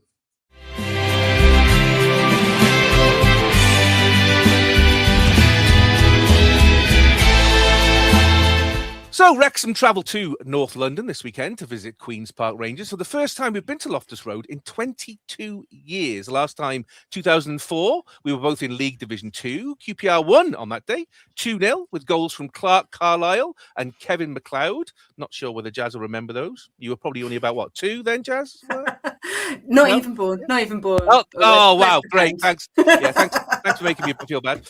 So to mark this special occasion, we thought we'd get somebody in who can prepare us yokels for the perils and pitfalls of the big city. So we'd like to welcome from the Loft Words podcast, it's Jazz. Hello, Jazz. Hi, how are you doing? Thank you very much for having me on, and nice to be able to return the favour. Do you know what? This is a first, because normally it's because I'm lazy and I can't be bothered to get in touch with anybody, but mostly because nobody will come on our Tim Pot podcast. You're the first opposition fan we've ever had in 138 episodes. Am I really? I'm very honoured. I'm very honoured. Yeah, a lot of the other podcasts will have opposition fans on a regular basis. And it only cost us 50 quid. I know, right, isn't it? We'll see. Exactly. So first of all, obviously, you visited Wrexham, watched us play in September. We were quietly confident. How wrong could we have been? Because you absolutely, particularly in the second half, played us off the field. As we're newcomers, though, to this tier of football, Wrexham AFC, and obviously you've been in this tier for quite a while now. What are your thoughts on, first of all, how Wrexham are doing from your side, looking from outside the tent in, as it were? So firstly, I've been keeping track all season about who's the top Welsh club, and it's been you guys for quite some time now, since at least October by my count. I maybe have that wrong. So what you are doing really well is consistency, and that matters massively. I was just having a quick scoot over your recent results, and I see a lot of twos, a lot of ones. Apart from one big thrashing of Sheffield United, which as a sort of quiet appreciator of Sheffield Wednesday made me very, very happy. So you've basically been doing consistency well, and I think one of the things that's really interesting is you've come out of this notoriously tricky Christmas period with better form than quite a lot of champion. Like it's what you know will keep you comfortably in the Championship, is being able to weather this particular period, and that the fixtures get so clustered around basically from the middle of December all the way through to the end of January. So if you can stick that out and not lose your head, you're doing pretty well. And from what I can see, you've got consistency there. So being honest, when we came to you back in September, I was quite nervous of that game, because Wrexham were relatively unknown certainly to QPR fans. Our away record hasn't always been that robust, let's say. There was just a lot of unknown about it. So I think we were just as surprised as you were by that outcome, frankly. I mean, you've been in this division for quite a while. Have you been surprised this season to see the likes of Norwich, Blackburn, Southampton, all very much down near the relegation zone? It's Norwich, definitely. That's been a real shock, actually. Blackburn slightly less so. I think, that there's Blackburn we've spent a lot more time in this division with, so we're somewhat familiar with them, and that we've got a lot of history. But I think actually Norwich, quite a lot of people had them nailed on to go back up, and they're just sinking like a stone at the moment. And having done a similar sort of away days pod with one of the Norwich fans there, and visit them and talking to them. Having said that, we gave them 3 points this year. Well done us. There's something going on there that just isn't quite right. So I would say that there's been a little bit of upset, but on the whole, the Championship is actually a really unpredictable league in a lot of ways. So it tends to be either you can pretty much nail on what's going to happen at the start of the season, or you can be wildly out, because it's just there's so much to get through in the course of a season, and so much can happen. So I mean, you're currently sitting mid-table. When we met in September, you were mid-table. Looking back kind of before a ball was kicked, has the season kind of panned out the way you were expecting, or are you disappointed, or are you actually quite pleased? I mean, how are you feeling as a fan? So I don't think many of us knew what to expect. So we had our pre-season kind of friendly warm-ups over in the south of France, which is lovely. And at that time, we had a new manager because our previous manager, Marti Cifuentes, left under quite a dark cloud at the end of last season, and to some extent quite, not suddenly, but it sort of turned very quickly. He was a very beloved manager for what he managed to do and what he managed to, how he managed to keep us up with a not especially strong squad over the season before it. And then there was some disagreement with the club, and he was sort of put on gardening leave and out the door, and that was that at the end of last season. And all of a sudden we were like, right, well, you know, we've got new players coming in. The game model is really being shuffled up. We've got this new manager who we don't really know anything about. So actually, at the start of the season, we couldn't. It was just impossible to know what was going to happen. We were just like, well, we're here for the ride, I guess. You know, put it all on black. Might as well roll the dice and see what happens. And what we saw in that pre-season tour was a manager who was really. It was obvious that he still didn't really know who the players were that he was working with. He was sort of, you know, trying some formations out, throwing some things in there, seeing what was happening. And as you might know, we had a pretty catastrophic result quite early on in the season against Coventry. And from that point onwards, they just threw the playbook out and went, great, let Stefan do what he wants to do. And he did that, and that's where our form picked up. I think actually just before we came to visit you last. So it's panning out better now. We are comfortably-ish mid-table, which is a nice place to be. We are, for the first time in quite a few seasons, not looking down as much as we were looking up. I don't like the looking up bit either. It makes me feel a bit seasick, but at least we're not looking down. So I don't know. I'm quietly optimistic that we're not going to be troubling the playoffs, but oh God, I don't want to say it on record.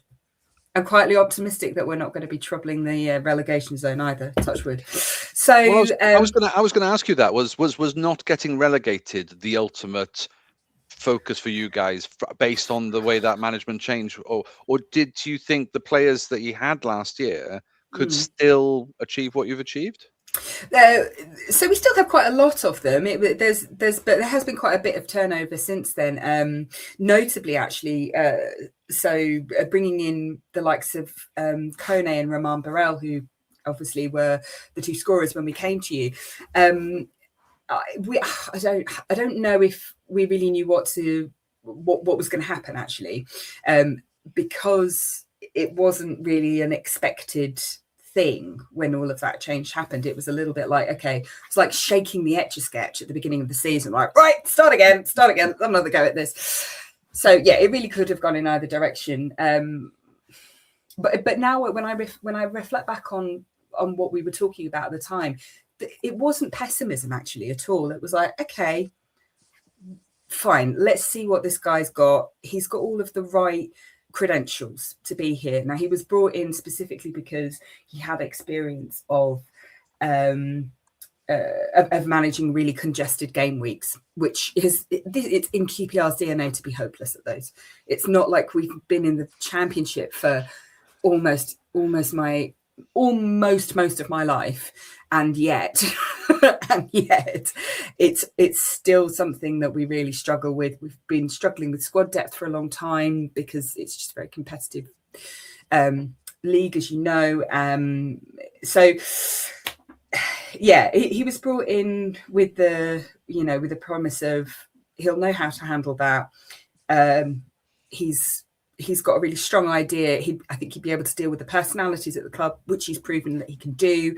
At the time when he first came on board, another criticism actually of the previous manager was that he was very, very slow to make tactical changes. And Julian Stefan certainly, while he had people on the bench to make changes with, it's gone a little bit downhill in January, but not as shy about making tactical changes. Like you would regularly see those happening, at half time.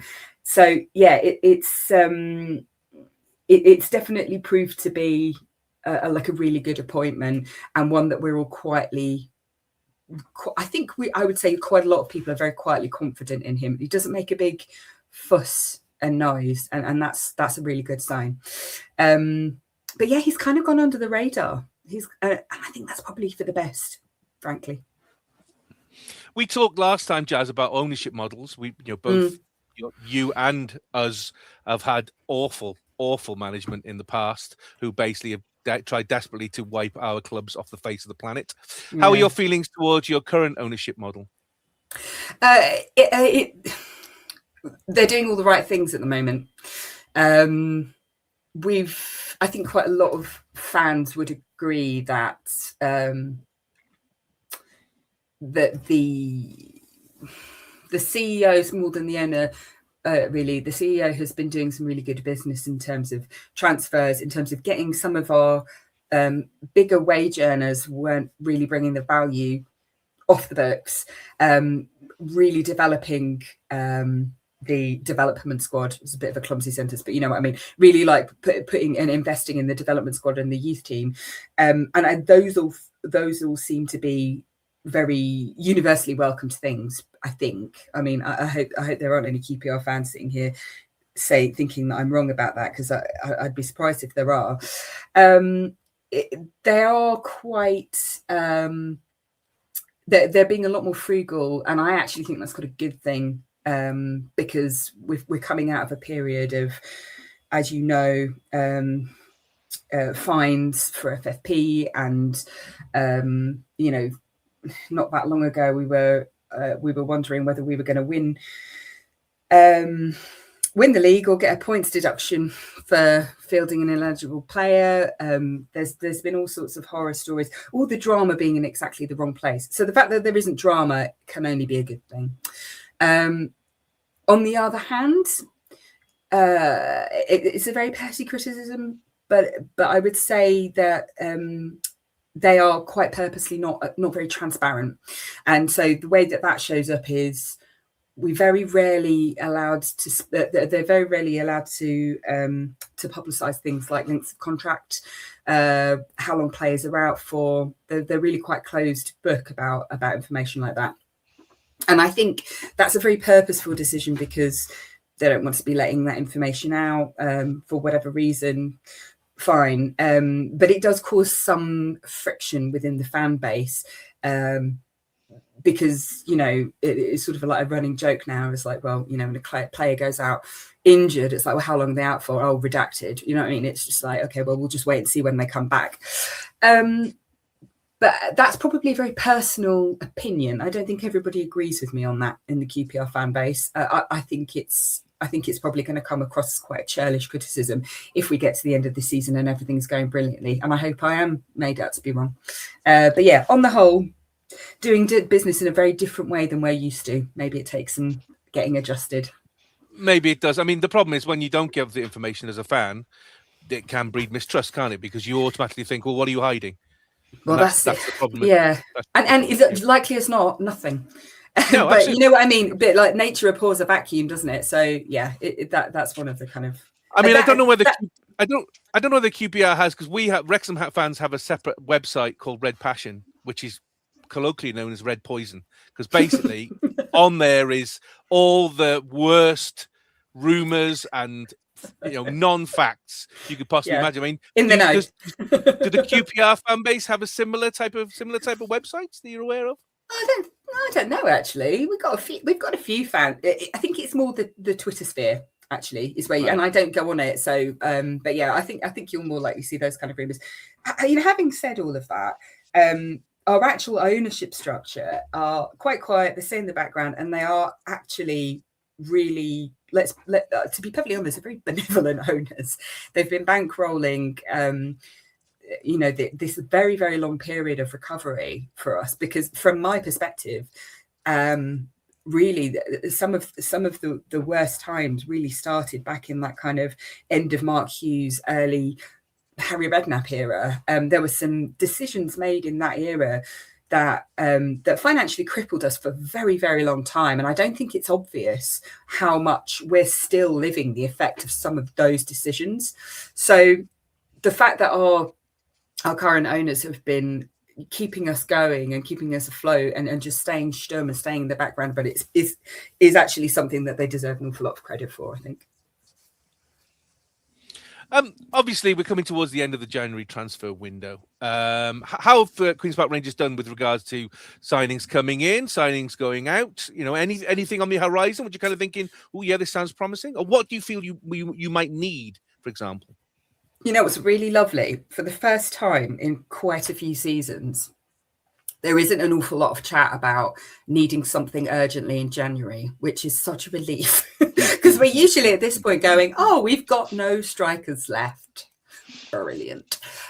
So who have we had so far? We've actually brought back Ronnie Edwards in defence. He was at Southampton. We had him on loan for a little while. He absolutely fit in so well with the squad. He was really sort of loved here. They recalled him from loan, stuck him on the bench and did nothing with him for a season, basically, or for 2 half seasons. So I think quite a lot of the fan base were really keen to get him back. And there was murmurings of getting him in the summer transfer window that didn't really go anywhere. So to see him come back now, obviously the deal was right, the time was right. I think that's really given everyone a little bit of a boost. And the reason for that is defence has actually been one of our... when I was talking about, who would want in the transfer window a few weeks ago, it was basically a solution to the goalkeeper question, which I will explain in a moment, and defence. And that was before Romain Burrell, who was our kind of main striker, got injured. And so now we're at the point where it was shore up the defence and then don't mess around with it too much. Since then, Burrell, who was sort of, nobody really knew anything about him when we got him back in the summer. And it turns out he's the Messiah. He's who knew? So he's just been quietly getting on with business. Write theme tune, sing the theme tune, creates his own chances, and then scores them. He's a darling. We love him. But we ran him into the ground. And one game before the all-important cup game against West Ham, what happened? He went off injured. We've really been missing him ever since. So my next answer to that would have been, would love another striker, and we've gone out and picked up Justin Abikwu, ostensibly from Coventry, but most recently playing for Lincoln City. And he, very young player, seems to be a similar mould to Burrell as far as we can see. I doubt he's going to be parachuting straight into the squad. I think he's more of an investment in him as a player. I think he's more of a development option, which is a good thing. I hope we don't rush him in, because we're not that desperate at the moment. But it's going to be quite a challenging couple of weeks, months, who knows, until Burrell is back. How has Richard Kone been for you this season? Do you know what? I love him. And I think he's being given the space to grow. And I think that's a really good thing. So he started off much stronger, actually. And in that upfront pairing, he was sort of positioned as the point man up front. And the more that him and Burrell were playing together, we were sort of moving into this much more classic 4-4-2.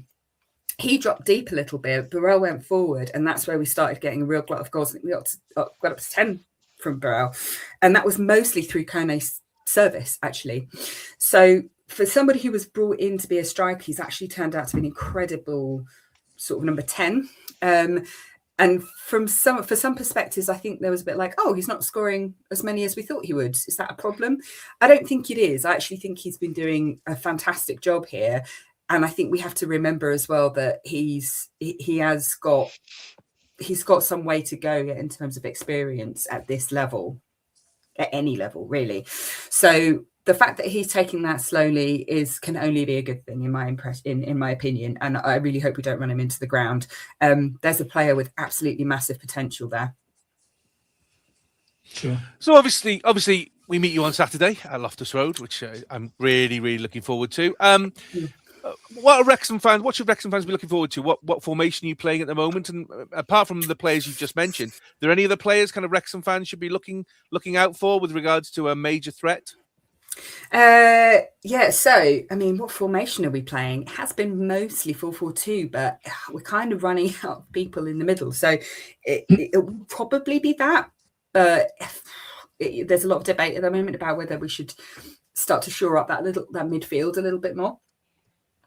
I think if you'd asked me this question a few games ago, I would have said, look out for Mbenge, defender, suicidal, like mad, just insane. He will attack you with his face. Such a character. I adore him. But he will cause chaos, and he will just turn the game upside down. He's also tiring at the moment, to be honest. So I'm not sure if you will see quite so much, and not to mention the fact that one more yellow card and I think he'll get a ban. So I would probably have said him. I think you will see Ronnie Edwards. I think you will almost certainly see Kona up front. Jimmy Dunn is our kind of talismanic captain, leader of the dressing room, and he's really been putting such a shift in over the winter in defence. So we were talking recently about what a good couple of games he and Cook, who is our other central defender, have had. Considering that they're not the youngest in the squad, Cook probably should be looking for retirement options at this point, and yet he's still out there, like, giving everybody a good old G up. So I don't think it's the same run of players that we might previously have said to look out for, but we've got some exciting options coming through. We're just not going to see them anytime soon. I'm more nervous about this one even than I was when we came to you. Don't be nervous, it's fine. Did you not watch Leicester midweek? We were shocking. Well, I'll tell you what, though, actually, you might see, I hope you do see, as the one person that we've had coming back into the attack recently is a young player called Ryan Coley, who he's sort of been, the great hope for quite a long time now, and he's had quite an up and down sort of introduction to the club. He's to the first team. So a complicated situation, but if we can get some more starts out of him, he'll be scary. You mentioned earlier about the goalkeeping situation. What is there about that that's kind of concerning you? Okay, so the only thing that's more QPR than us being 16th in the Championship and every season is the fact that we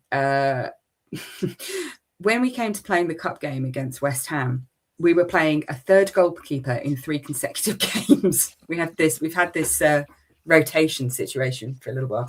So it started off with our keeper last year, Paul Nardi. Obviously, the squad seemed to be a group of people who really get on with each other, and that's been absolutely lovely to watch.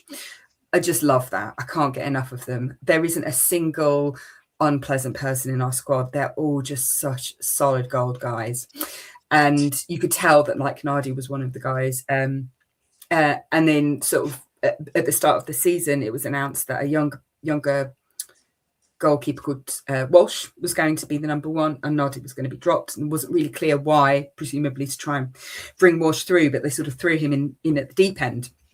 Anyway, spool forward a few games, he breaks his wrist. So Nardi, who had basically been kind of given the cold shoulder, was like, "Oh, we need you back." Okay, good. He's back.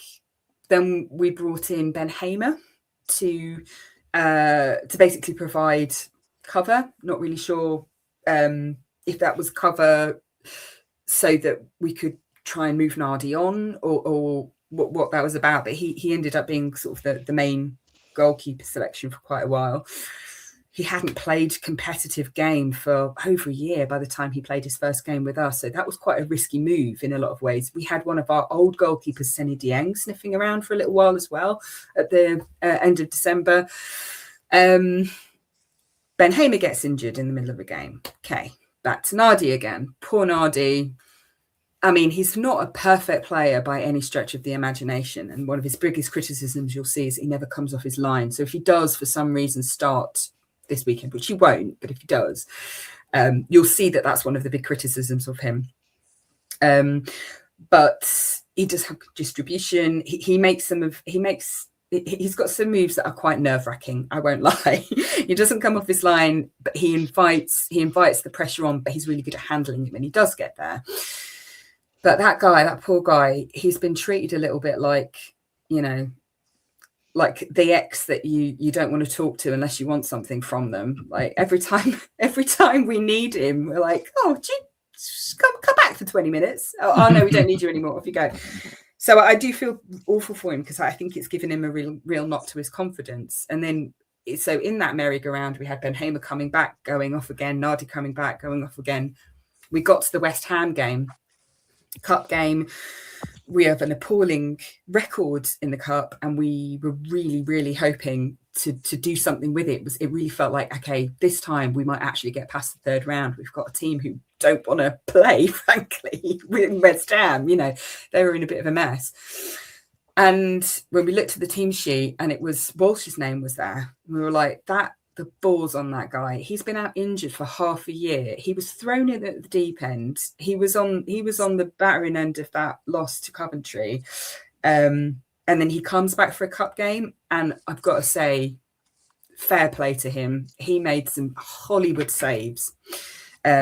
He's really been trying to show that he's like, that position is his. So from a situation that was very uncertain, and I don't even think it was necessarily about who was, about the individual goalkeepers so much as the unnerving fact of not knowing who our main goalkeeper was, of three people with a fourth wafting around. So nerve-wracking.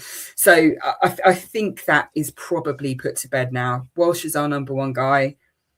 He is keen to prove himself, and he's not shy to get his fingertips out. So fingers crossed.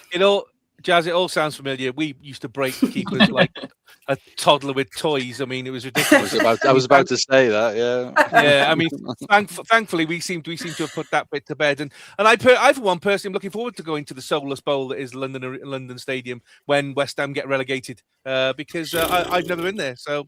Mate, it is a long way. It's a long way between one half of the away fans and the other. Absolutely.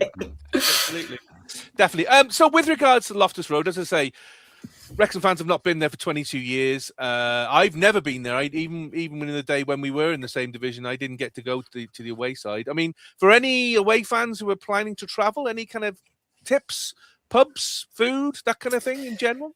I mean, the thing is, you've got the Uxbridge Road. Every other building is a pub. There's some real crackers along there. It's quite a lot of home pubs around there. But I think you'll find actually that there's a real good mixture of places that will accept away fans. We don't really get a huge amount of trouble with Shepherd's Bush unless Stoke or Millwall are coming.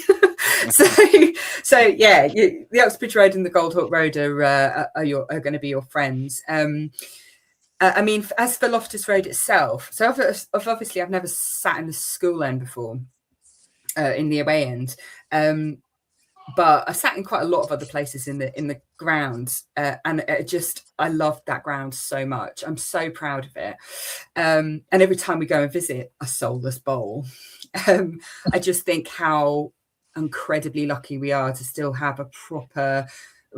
Right. I mean, when I say it's right in the middle of houses, I used to know someone who lived on Ellerslie Road, and she was in the top flat, and her flat overlooked the pitch on that Ellerslie Road stand. It's right embedded in, the soul of Shepherd's Bush there. I used to live just around the corner from it, which is partly why I am a QPR fan. I used to work in the pub that's just outside the front door, where you can hear every kick and every scream of the game. It's a very compact stadium. I mean, 18,000, like we're not a big stadium. And we've heard every everyone that's come through that the C-suite give their spiel about how they'll turn us into a 30,000 seater and move us up the road. It never happens, and I really hope it never does, because it's a real it's a real kind of atmospheric place. And if you're at the front, you will probably be sitting on top of the players. It is tiny, so yeah. I mean, for me, it's one of those grounds which I've always wanted to go to because it is one of the classic grounds, and you have to be careful what you wish for because fans are all saying, "Oh, we'd love to move to a 30,000 or 40,000 ground," but it's what you lose. Yeah. It's what you lose. I mean, Daz and I talk about the fact that we used to go to Ninian Park when we used to watch Wrexham Cardiff. We used to go to the Vetch Field when we used to watch Swansea a lot. Those were two classic old grounds that really had character. The current ones are just completely soulless, absolutely soulless. Although the CCS now has become more of a national stadium than really a domestic stadium from a point of view of Cardiff, and they'll be back up next season without a doubt because they're bossing League One at the moment. So we look forward to renewing that. Well, that's assuming that neither of you get promoted. So, what's to say neither of you get to the playoffs? I was going to ask you, Jazz, because you were talking about, looking up and looking down. I mean, I ask these guys all the time. They've done the back-to-back-to-back.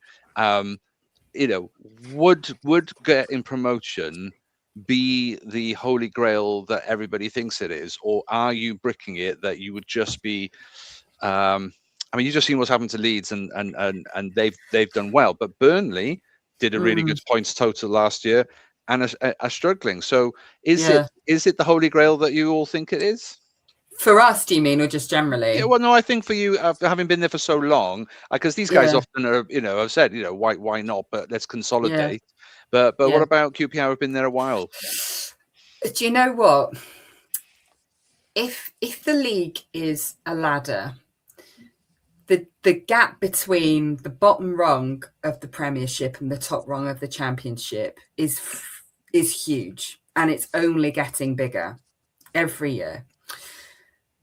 So I have to say, I'm one of those old farts who likes the Championship, and he likes the kind of, I don't know. It's just where we've been for so long.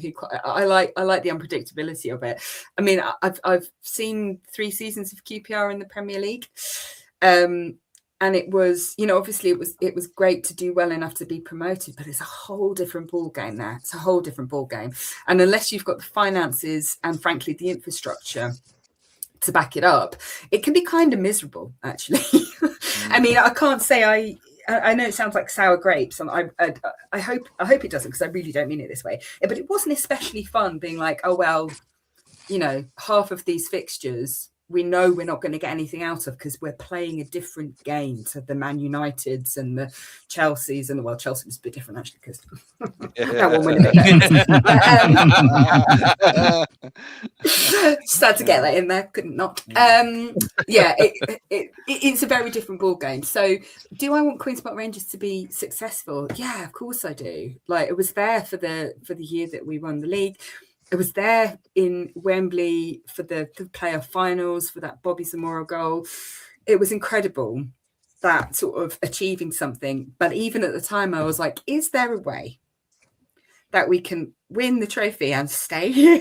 I don't know about getting promoted. And I think it will become increasingly difficult to maintain who you are as a club and compete at that level, unless you are really, really it's really solid. Your identity, your infrastructure, your finances, like the whole who the club is, in order for it to survive in the Premier League and not change, it's a really big ask. So, yeah, I don't know. I'm probably saying that because we've spent, what is this, the 11th season? Yeah, you're institutionalized now, you see. That's so it. That's it. Yeah, exactly. Oh, Jazz, we won't ask you to make a prediction because we're not going to do that. We've all made our predictions. You'll see those later on. But I want to ask you, who is your favourite ever player? Because we constantly live in the past and talk about old Wrexham player. I mean, I remember players from the 70s because I'm that old. Jamie barely remembers what he did yesterday because he's that drunk. So who is your favourite QPR player ever? Okay. This is a difficult one. But okay, I'm going to get laughed at, and I'm okay with that. It's probably for me. It'll probably be either Jamie Mackie or Ali Farland. There were so many players in that the squad that were promoted and that stayed up for a little bit. Farland was, he was just that golden guy. Like, he was absolutely brilliant on and off the ball. He was solid gold. I mean, he loved it so much in this area that he stayed in Chiswick and opened a coffee shop. Comes around with his son playing guitar all the time, as if that's not the most stereotypically handsome South American thing ever to do. Of course you are, sitting by the river playing a guitar and being handsome. Of course you are. So yeah, obviously everybody loves Ali Farland, but Jamie Mackie, I loved him when he was a player, and I still do, because he just had that energy that that suited the club and suited the team at the time so well. He was a really irrepressible person. I mean, God knows how many really catastrophic injuries he got and came back from. It was like, it's impossible to kill. And I think the reason that he was such an important player to me was because he really embodied what I loved so much about that squad and what I'm actually seeing in this one, which is that there weren't a team of not even like 3 or 4 really outstanding players and a few journeymen. They were all people who alone were probably really not going to be troubling anybody's, team of the year, but as a whole, so much more than the sum of their parts. And Mackie was a really, really instrumental part of that. And I could go on talking about the Derrys. I could go on talking about, that there were so many people in that team who had that spirit. But for me, Mackie was the one that, he was just the maddest of them all, and I loved him. So yeah, he's still very high on that list.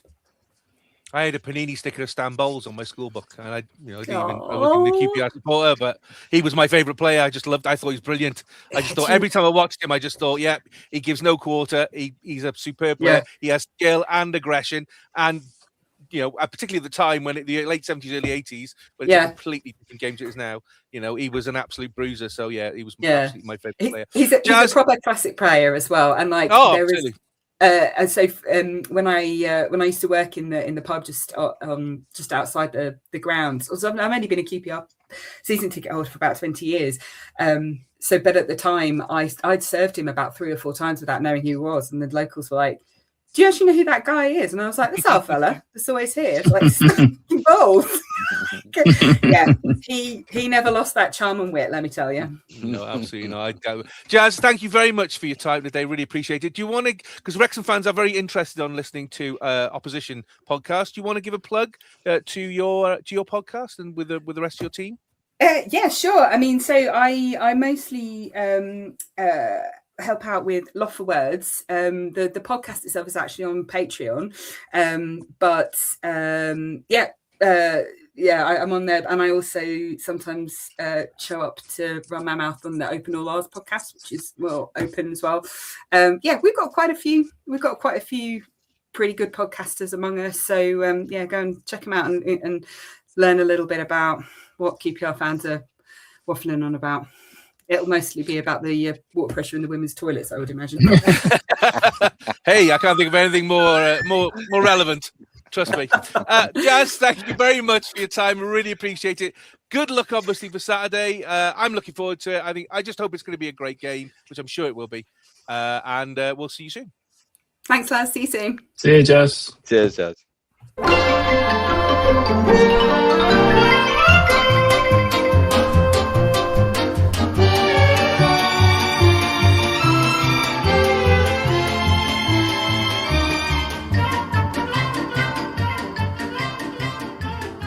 The days are getting longer, leaving more time for delicious deep fat fried potato delicacies. Yes, it's time for the chip shop.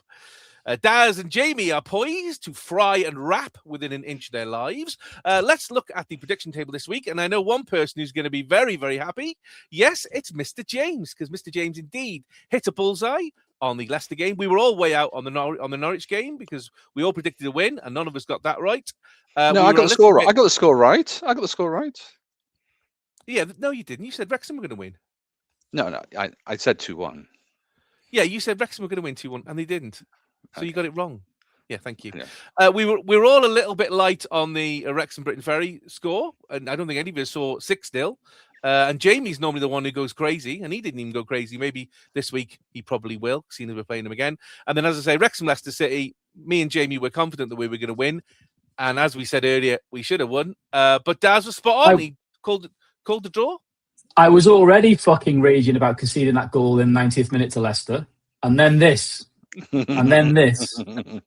Bullshit. So that means that gets Daz moves 3 points away from me. Bit closer to Jamie, so he's now only 8 points behind Jamie. All still to play for as we head towards the final end of the season. So first is the Friday tonight. It's Queen's Park Rangers. So Saturday, 24th of January, Loftus Road, kick-off 3 p.m. GMT.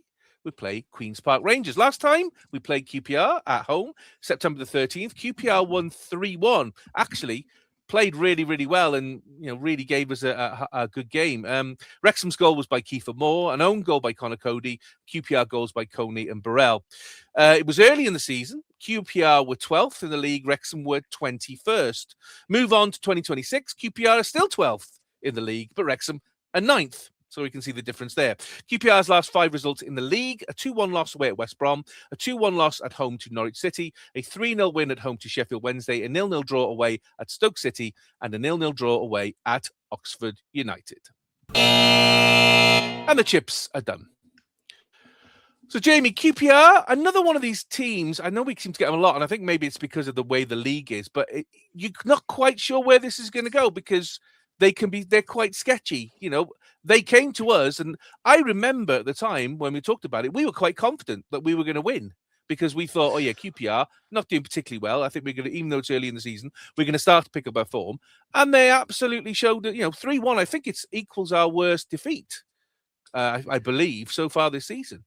So what kind of a game are you expecting on Saturday?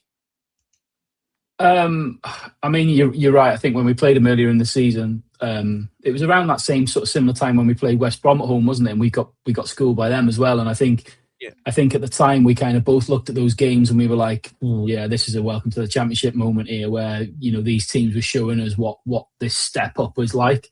They were really impressive on that day. They're very, very fast team, and we've talked about it before. I think one of our kryptonites is pace. We struggle against pace, and they battered us that day, to be fair. Turn the clocks forward a little bit now, and obviously a lot's happened, lots changed since then. Our team and our squad has gelled much more now. We're in a fantastic position still.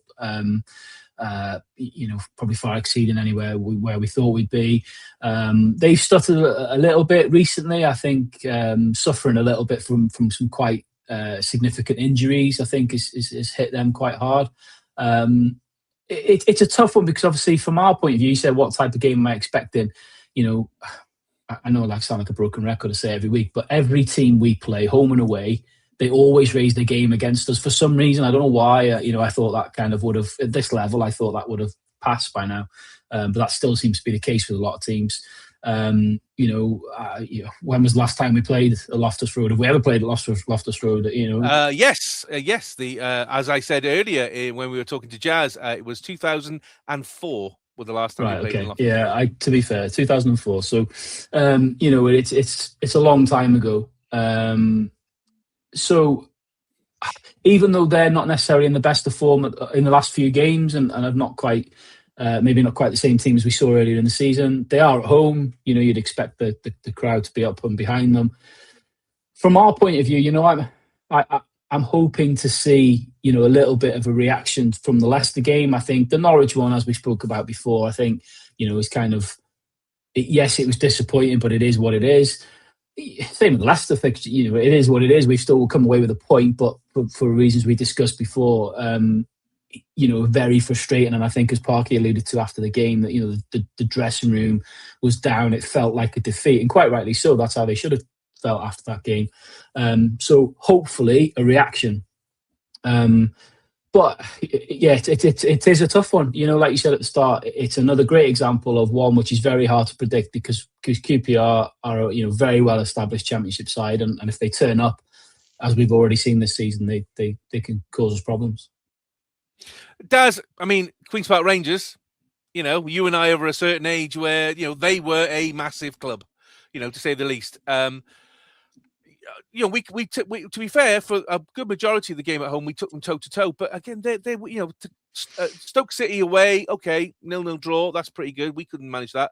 But they played Oxford midweek. Oxford are not very good. I mean, a 0-0 draw, they couldn't score. If you look at their form, it's very, very up and down. I mean, are you surprised to see a QPR side that is this sketchy? No, I think I've stopped being that little bit surprised by the legacy teams being not as good as in my head they should be. I think you're right. We went to see a lot of these teams when they were flying high, or they've got this history and this pedigree. But since you've returned to the Championship, you keep going against these teams that you think, oh yeah, Ipswich or Hull or whatever, and you just think. Leicester, that's another good example. Norwich, they're teams that, yes, in the past they would have commanded a certain amount of fear, but I think we probably need to be careful that we don't get drawn too much into that. They've got a good loyal fan base, as we've already we've learned, and they've got a decent sized stadium and stuff, so that it's going to have. Loftus Road, like I say, it's quite a compact stadium, so it's a very different environment to perhaps the previous couple of seasons that we've had, where we were we were seeing stadiums of a man and a dog in some places, what I mean? So I do think we have to be careful about that legacy. Whether or not they should be doing better, I haven't been following them enough. I've kind of spotted that they've had a relatively patchy period of defeats, and they've sort of leveled out now. So that's going to be obviously their hope is that they're on the sort of the turn, but they're missing those key players that that you need to win these games. And if you don't have your top striker, then maybe that's simply it. If you can maintain teams, you can keep low scoring games, whatever, but if you don't actually score yourself, it's going to be a challenge. So I think that's been their downfall, is that they probably would have hoped to have been a little bit higher up the mid table than they are now. But what do you say? There was 1 point between Wrexham and QPR in the league, so something like that. Yeah, so it's not, there isn't much to sort of call between them. I think obviously Wrexham have had that brilliant run, only to have had it sort of unfortunately halted, but it's still a really good run of games and wins, and sort of boosted them up. And you can see any of these teams in the middle, there's so many on 38, 40, 41 points. One win and you're bouncing around 7 or 8 places. So time for the sub vinegar and sauce cork. Jamie, what's your score prediction for Wrexham versus Queen's Park Rangers? 2-0. 2? I can't decide. I'm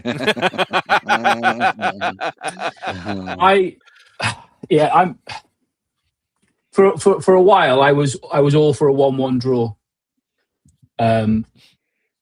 I was all for a 1-1 draw, and then I thought about it, and I can't decide. I got a funny feeling we're either gonna carry on, carry the scars of the last 2 results and lose, or we'll react. So I might regret it, but I'm going to go with a Wrexham 2-0 win. Okay, Daz, what's your score? Your score prediction for Wrexham, QPR, Queen's Park Rangers versus Wrexham? Now, weirdly, Jamie, they are I know they don't seem like a pair of results that you should keep together as either or, because they're so different. But I've got the same ones, and I don't know if we're looking at the same betting websites to see what the favorite outcomes are, because I haven't got a clue on this one. I've been a bit off the pace. I didn't watch the games at the weekend, even though I did all right in the predictions, but I didn't see the performances. So I was just doing some reading around, and I had a look at a couple of websites, and your betting websites are either really saying, yeah, Wrexham have got the chance to sort of maintain their away records of, doing okay. They're more likely to be able to achieve a win than, say, the underachieving QPR missing their key players. So, so it is a case of, do you think Wrexham can go there and do it? And in the spirit of this tournament, of our little tournament, I'm very tempted to go for the 1-1 just because it's not what you've gone for. Because I have written 2-0 to Wrexham away, but I wonder. You know what? I've got to catch you up. If I just do 2-0, then it's nothing's going to change. So let's go 1-1. Let's go 1-0 for the spirit of the game. And I'm predicting Queen's Park Rangers 1, Wrexham 2. I think we'll bounce back. I think that the particularly the Leicester game will have hurt the guys, and they will want to make a statement. It is a bit of a flip of a coin, and depending on which Queen's Park Rangers turns up, it could be 2-1 the other way. But I'm going to back the boys, and I'm going to say Queen's Park Rangers 1, Wrexham 2. So let's wrap those chips up to keep them warm. And back into the fryer again for this one. It's Briton Fery Llansawell Women again. So Wrexham and Briton Ferry meet for the second time in 2 weeks, this time in the Gennaro Adrian Premier, the penultimate game of Phase 1. Briton Ferry are currently 5th in the league with 5 wins, no draws, 6 losses, goal difference of -4 and 15 points, 2 points off TNS in 4th, although they are away at Aberystwyth Town as we record this tonight. And if they win that game, they would go up into 4th, and that all-important top 4 for Phase 2 with 2 games left to go. And the chips are done. So, Daz, we've already got kind of a marker from last week and the 6-0 win by Wrexham. This is a league game. Do you think that Briton Ferry will take this a bit more seriously because they want the points? Do you see that the cup was a bit more of a free hit, or do you think no? I think this is Briton Ferry's limit. They've hit their ceiling. Wrexham are just a better team. Wrexham are a better team. Wrexham are the better team. Limit? I'm not sure. I mean, I think it's one of those things. Once you get to 3 or 4 goals, it's very hard for a team to remain motivated. And of course, if you're winning, then you're just enjoying the game. You're having fun, and it can easily slide to a 6-0 from a 4-0. We've seen it in the Premier League. We've seen it in sort of top flights. We've seen it in all sorts of games where once one team's heads are down, they're down. They just want the game to end. And I think that was Llansawell. Challenge was once the motivation had gone. Now you've got a clean slate. You start again. So this is different. I wonder if the selection be any different, because I do think they are limited in terms of squad. I think Wrexham have got the option to have rotated a few players a bit more, fitness permitting. So I do see it still being a dominant Wrexham performance. Whether or not it'll reach the heady heights of 6-0 again.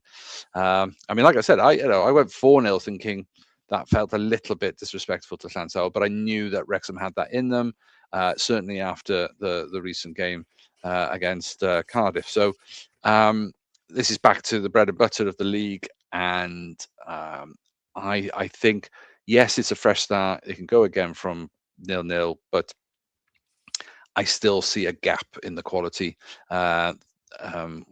We talk regularly about the Wrexham new additions really settling in, and the coaching staff, have really turned it, made the difference. I don't think it's turned it around. Wrexham went a million miles off the top flight, but the fact that they are absolutely toe to toe with Cardiff is really exciting stuff.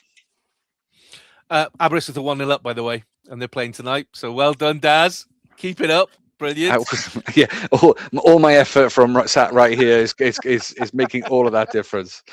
I mean, it's probably the horizontal rain that's making the difference. Let's put it that way. Definitely, because it can't be very nice out there tonight, I wouldn't imagine. Jamie, obviously, as we talked earlier, Rosie Hughes has now been banned for the final, but she can play on Sunday. And considering that there's a little bit of potential needle in there, would you put her in? Would you put her in for Sunday, or would you kind of go, do you know what, that's a disruptive influence, we just need to keep out of the game? No, I don't. I don't think. I don't think Jenny Sugarman will make a selection on anything other than the best team she's got available to win the game. I don't think there'll be anything to do with that. I also don't think she'll have any concerns about Rosie's temperament. I think if she feels she is the right player to select for the game, then she will. I think this Rosie this season is a little bit more, and I mean this in a nice possible way, she's a bit more mature, and I don't think that's, even though she would have been peeved at that sending off at the time, it is what it is, and you just have to get on with it. If anything, I think she might use it as a catalyst to want to kind of really prove a point if she gets the opportunity. But I don't think there'll be any qualms about picking her if she thinks she's the right person to start the game. So time for the Salt, Vinegar and Sauce Cork. Daz, what's your score prediction for Wrexham Women versus Briton Fery Llansawell Women? Third time lucky, I'm going to go for 4-0. Jamie, what's your score prediction for Wrexham Women versus Briton Fery Llansawell Women? Well, given how the game went on Sunday, and given the fact that they're playing tonight, I'm going to go. I'm still going to give them a goal. But I'm going to go for a 5-1. So in between my 4-1 and the 6-0 from last week, I'm going to go for a 5-1. And I'm predicting Wrexham Women 4, Briton Fery Llansawell Women 1. I think I'll be very interested to see if Rosie Hughes does get picked, because she will definitely want to prove a point. And I wouldn't be surprised if she got picked and scored a hat-trick, as if to say, well, that's because you got me sent off, so good luck with that. I know I can't be there in the final, but... Give it one of these as she's going past. She'll give it a big James McClean, as we now call it, as she's walking past. So, yeah, absolutely. Let's wrap those chips up to keep them warm. And we'll discuss both those games in next week's pod.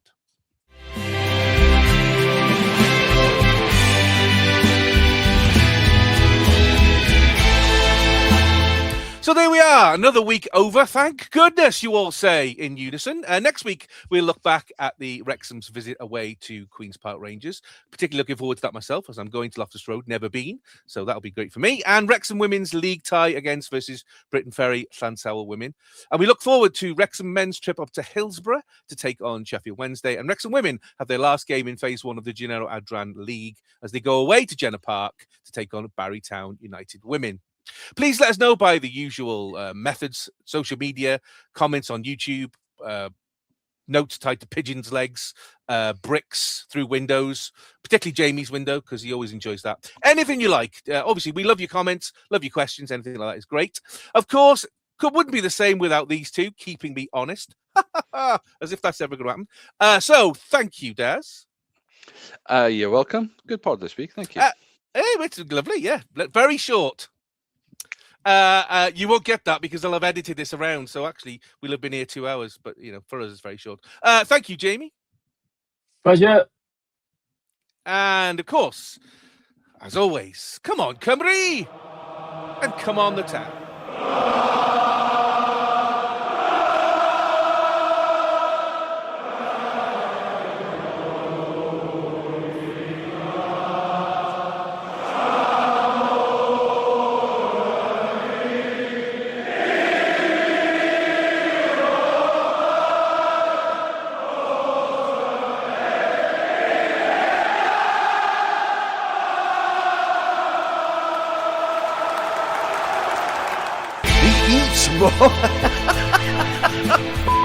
Clinton, 1-0. Thomas, after like a goal. That's number 5. Plays it through to Bellamy. Craig Bellamy. It's 2-1 Wales. Craig Bellamy. Tony Hughes for Wrexham into the lead. And that's it. Wrexham are champions. Wrexham are the FA Trophy winners 2013. Norwich cross, great ball. Equaliser. Elliot Lee. Back promotions. Can you believe it? The Eat More Chips Podcast.